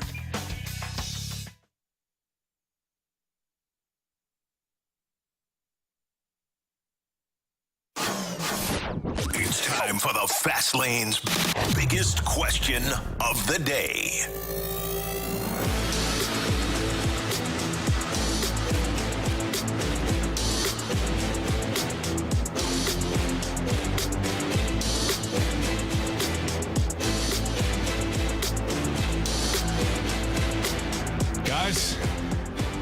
breaking news. What do we have? What? Yeah. Go ahead, Marshy. Let me find it. I mean, my goodness. Yeah, I'm sorry. I sprung this on you at the last second. 101 It is important. Breaking news alert. Gator has joined the snake pit. Yeah! Gator's joined. He's okay. Following the loss to Mizzou last night, we were worried about him. I mean, Gator is a regular in the snake pit. Glad we hadn't seen him. Gator. We hadn't seen him in our YouTube chat. Nothing. He's working, probably. That's what we got. The who was it? Droid FX said he's probably working, but we hadn't seen him. We hadn't seen him. That was unusual. Yeah. Well, and again, his beloved Gators obviously losing last night to Mizzou. Yeah. You know, Mizzou's having a good year, but I mean, Gators fifth in the nation. I wouldn't have been angry had he just, after the loss last night, buried his sorrows in a bottle of bourbon and just slept it off. Nothing wrong with that. It happens. Yeah. Sometimes. That's really the healthiest way to go. I didn't say it. Did I say the healthiest? No, he just said he wouldn't mind it. Why are you questioning my I'm not decisions? questioning. I'm just saying. Hold on. Why are you better than me? I never said that. Well, you literally just did. You said that's not the healthiest way. I'm sorry. You're the epitome of health over there. Well, I'm not. He's the youngest one and healthiest looking one. I'm just. Is he? It's not all about looks, Carey. He's been telling us that all day. Now you're trying to preach your health on me. Gator, Gator, Gator, Gator. Good to see you, buddy. All right, biggest question of the day. Anthony, that was a great job at de-escalating whatever this just was. Well, I've seen Jamie in this state. Yeah, it's not pretty. He gets a little bit irate. Yeah. One of those conversations ended with me saying, "Jamie, get your ass back in here." And Jamie going, "No." Anyways, biggest question. All right, gentlemen. So that worked out. Yeah, fine. Radek Faksa, after the game last night, in quote, saying it was a playoff game for us. I feel like it was a whole team effort. Lots of guys did a lot of good stuff. Benner made a lot of good saves, lots of good blocks at the end. It was a good performance by us. So he mentions a playoff game, and we've talked about that today. It felt like a playoff game. It was a game that the Blues needed. Does this give you hope, though, if this team can string along some wins and they end up making the playoffs, that they will be battle-tested based on what they're going through right now in the middle of the regular season? It's going to work one or two ways, is the way I look at it, is them having to play these playoff-ish games from here pretty much to the end of the season. It'll either have them battle-tested, ready to go and very dangerous, or exhausted. Yeah. I've seen this happen before to teams to where they're battle tested and they go in there and they kick some ass in the first round and they go on a bit of a run. I've also seen teams that once like the finish line is making it to the playoffs and then their bodies are so disheveled in the first round they don't last very long. So I'm hoping it's certainly not the latter of the two. The one thing that I will say is that I think even though the inconsistencies are still there, if you look at the Blues, I don't know how eager teams will be to play them in a 7-game series. They've got good speed, they've got good checking, solid defense core, and they have goaltending that could rob games for them. So if you're a team like, let's say, the Avalanche or somebody's, like the matchup is more of a finesse team, maybe you don't want to play the Blues right away. I don't know. Maybe I'm delusional, and it's quite possible. But when I see them play a solid game like they did last night, or when they played the Ottawa Senators here, and you see like when they put it together properly, it looks like a team to me that would be a little bit of a pain in the ass to play against in the playoffs. So this is why I said I'm just not going to ride the roller coaster because, now we're on the positive side of things. Yeah. And I love it there, but I need more evidence, Jamie. I want to see 3 wins, 4 wins. Oh, you greedy 5. son of a... Yeah, a little bit. I like it. I want it all. Sorry. Don't want just a piece. Good for you, Carey. You deserve it all. The whole damn thing. You better believe it. Carey, you deserve it all. There you go. Because you're a great person. Yeah, appreciate it. Yeah. Not just because of my looks. No, sir. Handsome man, but not just because of the looks. Yeah, no. Something we learned today. You have. Yes. Drive. For winning. Urgency. Grit. Things. Toughness. Yeah. So, all right. right. I'm going to stay even keel. We get another win tomorrow. That's two in a row. Yeah. Now, show me, can you do it 3? We haven't been able to do that. There you go. So Not let's yet. let's just hold off on the playoff talk. Okay, Juan, you won't tell me what to do. Okay. Here we go. We've Here we established go. that. And we're back. And we're I'll back. talk about whatever the hell I want. All right, so the Blues take on the Flames tomorrow again. Pre-game right here on 101 ESPN starting at 6 o'clock. Puck will drop in I'm at excited 7. for that game tomorrow night. Are you? I am. I really am. That was a fun game to watch last night, and the energy and the intensity was there, too. It's kind of fun to be that close to the action in those games, you know? So it makes me excited for tomorrow night. Good. I mean, I'm being serious. Makes you want to get. I know. Yeah. Sometimes, you want to get back out there and get to it. I would love to. There was one moment last night where I wanted to. There was one little puke on the other team. I was like, oh, okay, buddy, settle down over there. Does it rhyme with Smodry? Yeah, pretty close. Yeah. Now, is the person that He's like staring at the bench, the Blues bench, like eyeballing Jim Montgomery. What? Really? Yeah. He's like laughing at face, like staring him down. I was like, oh. That's when you got to throw him down a flight of stairs and let the bookcase go on after him. Whoa. Sounds like a Family Guy episode. It sounds like a Home Alone movie. Whatever it is. Tool. Italian.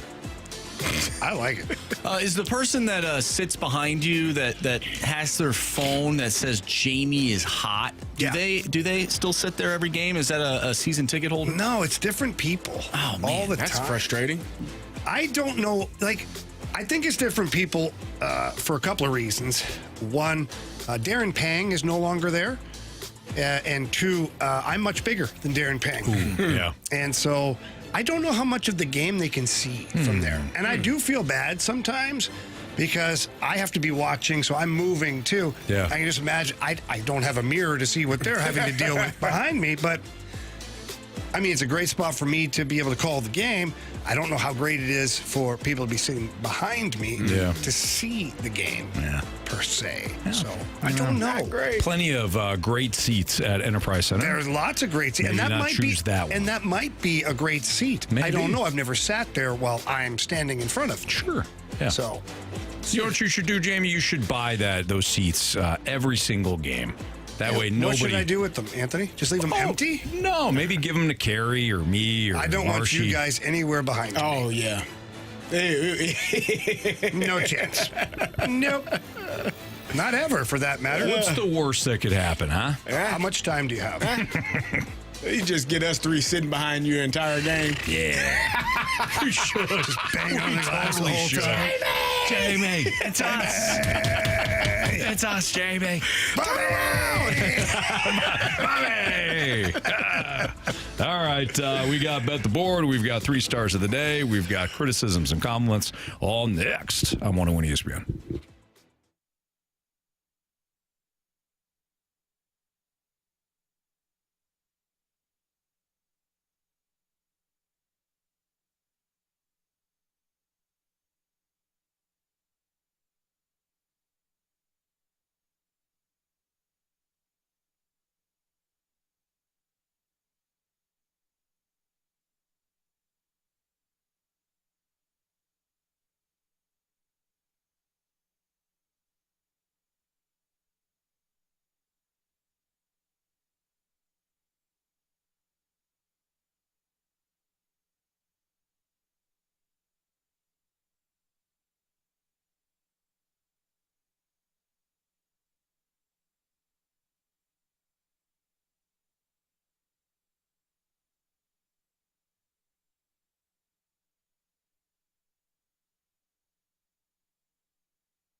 Fastlane on 101 ESPN. And we've had a great, well, we've had fun today. I was going to say we had a great show. We had a really average show, but we had a lot of fun today. If you missed anything, you can always listen to the podcast, the Schaefer Door Company podcast, via the 101 ESPN Dobbs Tire and Auto Centers app. Or check us out on the 101ESPN.com website. That's where you can find the podcast. All right, time to bet the board. Hey. Presented by Schaefer Door Company. Yes, sir. Is it? No. Oh. Is it? The podcast page? No. Podcast is, but bet the board is not. Oh, no, bet the board. Not yet. Not yet. Okay. Could be you. Yeah. All right. Marsh, you have the latest standings. So the only people to hit yesterday were you and Carey, Anthony. How about that? Because of the Milwaukee Bucks. Jamie, unfortunately, your Tampa Bay Lightning lost. And Jordan Kyrou did not get 3 shots on net. He only had 2. Disappointing night out of Kyrou for all parties involved. Oh, yeah. You had him for the Light the Lamp game, huh? Certainly. All right, Carey. Give me the Memphis Grizzlies on the money line. Minus 146. Son of a... That's not where you're going. I was certainly going there. I'm not going to the spread. I can't. I'm just going to root against you tonight. All right. Give me Kansas plus 5.5 against Iowa State. Ooh. Kansas, KU. KU is... Plus 5. Really? Yeah. Why? I don't know. That's interesting. They have fared well against the Cyclones. So they've beaten them 7 out of the last 10 times. They probably got some big injury I don't know about. Could be 25. Yeah. Hey, they're their best player, Anthony. Okay. All right. The Oilers play the Wild tonight. Give me Leon Draisaitl over 0.5 power play points. Nice. Plus 140, by the way. All right, I'm going to stick with that game as well. I'm going to go with the over-under in this game. I'm going to take the under 6.5. Ugh, how boring. Minus 130. It's tough. That is tough. Hey, you can join us, the Fastlane, and the Rizzuto Show for Champ Bash at Hot Shots Fenton next Sunday, January 26th. You can hang out with the members of both of our shows and watch the AFC and NFC Championship games right there at Hot Shots. Plus, enjoy bucket specials, delicious food, tons of TVs to watch the games, giveaways throughout the day, and the Pick'em Challenge punishment that the Rizzuto Show will have to endure live on site. Champ Bash kicks off with a live 2-hour pregame show at 11 a.m. and the fun continues until the NFC and AFC champs are crowned. Don't miss this year's Championship Bash with us, 101 ESPN, and the Rizzuto Show at the Hot Shots in Fenton next Sunday, January 26th. Get all the details now at 101ESPN.com. You know, now I really think we all should go sit behind Jamie at this game. I think it's a must. I just have as many beers as we can. Yeah. And just see how... Just bang on the glass. Oh, the entire game. Thought about it. I'm in. I'm in, too. Yeah. He's going to be like, these guys are sick. He's going to turn around and see us sitting there and be like, oh, God. I would giggle the entire night. I would. No, Anthony, shut up. Anthony's chest hair pressed up against the glass. Oh, Jamie. You might rival that person in Dallas, Anthony. Maybe. You never know. Yeah. Maybe. Doubtful.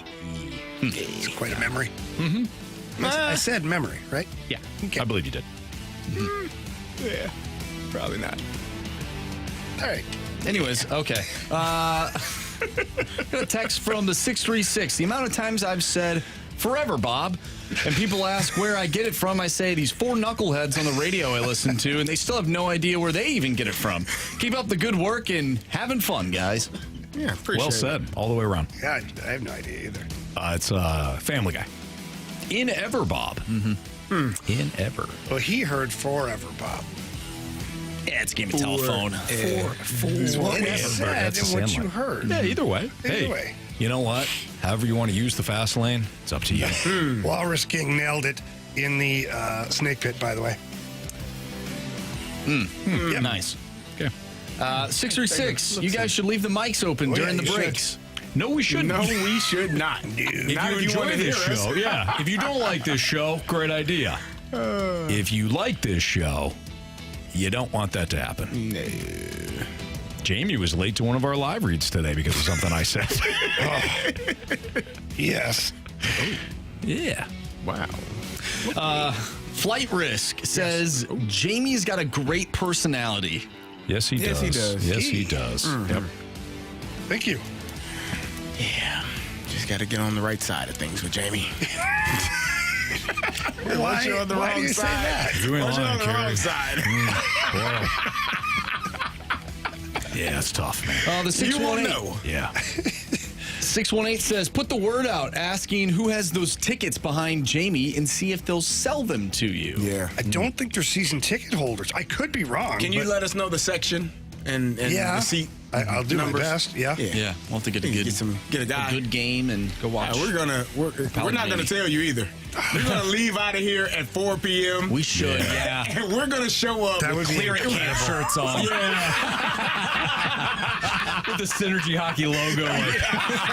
It'd be incredible. Which is basically the Blues logo. We're but not gonna tell you anything. We'll steal We're the just font. gonna show Yeah. up with beers in hand. Oh, I might man. reach over and hand you a beer, see if you want it. Eh? I mean, I ain't mad. Hey, we got a great crowd down here, John. Jamie. I'd be like, well, why is he not talking? Hey, down in front, huh? Oh man. Hey, buddy. Hey. We can't see. Oh, these questions are funny. Oh man. Anthony can just yell, clear it! All night. Yep. It's from Jamie's Vacation Speedo. Oh, boy. Yeah. Absolutely. All right, let's get to our 3 stars of the day. Our 3rd star of the day in the 314 put this out there, and I completely agree. It's going to go to the colors black and purple, also known as Carey's favorite Black color and scheme. yellow, black and yellow, No, black and purple. yellow, black and Black and Wiz purple. Khalifa had a song called Black and Yellow. Not black and purple. Bad Bunny's got the black and purple song. Nah, he might. You don't know that for sure though. You just No. I don't even know who that is. Clearly. clearly. You listen to the Gauntlet today. 2nd star of the day goes out to the Cardinals' new pitching machine. Oh yeah. Got to go back and listen to that. Yeah. And their new facility. We got criticized after that segment. Yeah. Somebody was going to I was looking at that Defamation. So Yeah, defamation I was suit. wondering, and I didn't say this. I was going to text back and say, Brandon, that's you? Because that, Yeah. you know, Yeah, that had a haven't Brandon heard from vibe Brandon to in a it. while. It did. Yep. It sure did. Real Brandon there in the snake pit. Not the other Brandon who's No, it's different. fun and yeah, great all That around. other Brandon owes me money. Yeah, the other Brandon. That Brandon. 1st star, Jim Montgomery. Yeah, Monty, Monty. who joined us earlier, and you can listen to that full interview. Part on of the fast podcast. lane. No doubt from here on out, that's for sure. All right, for Andrew Marsh, for Carey Davis, for Jamie Rivers, we got a Blues Instant Replay coming up right now. See ya.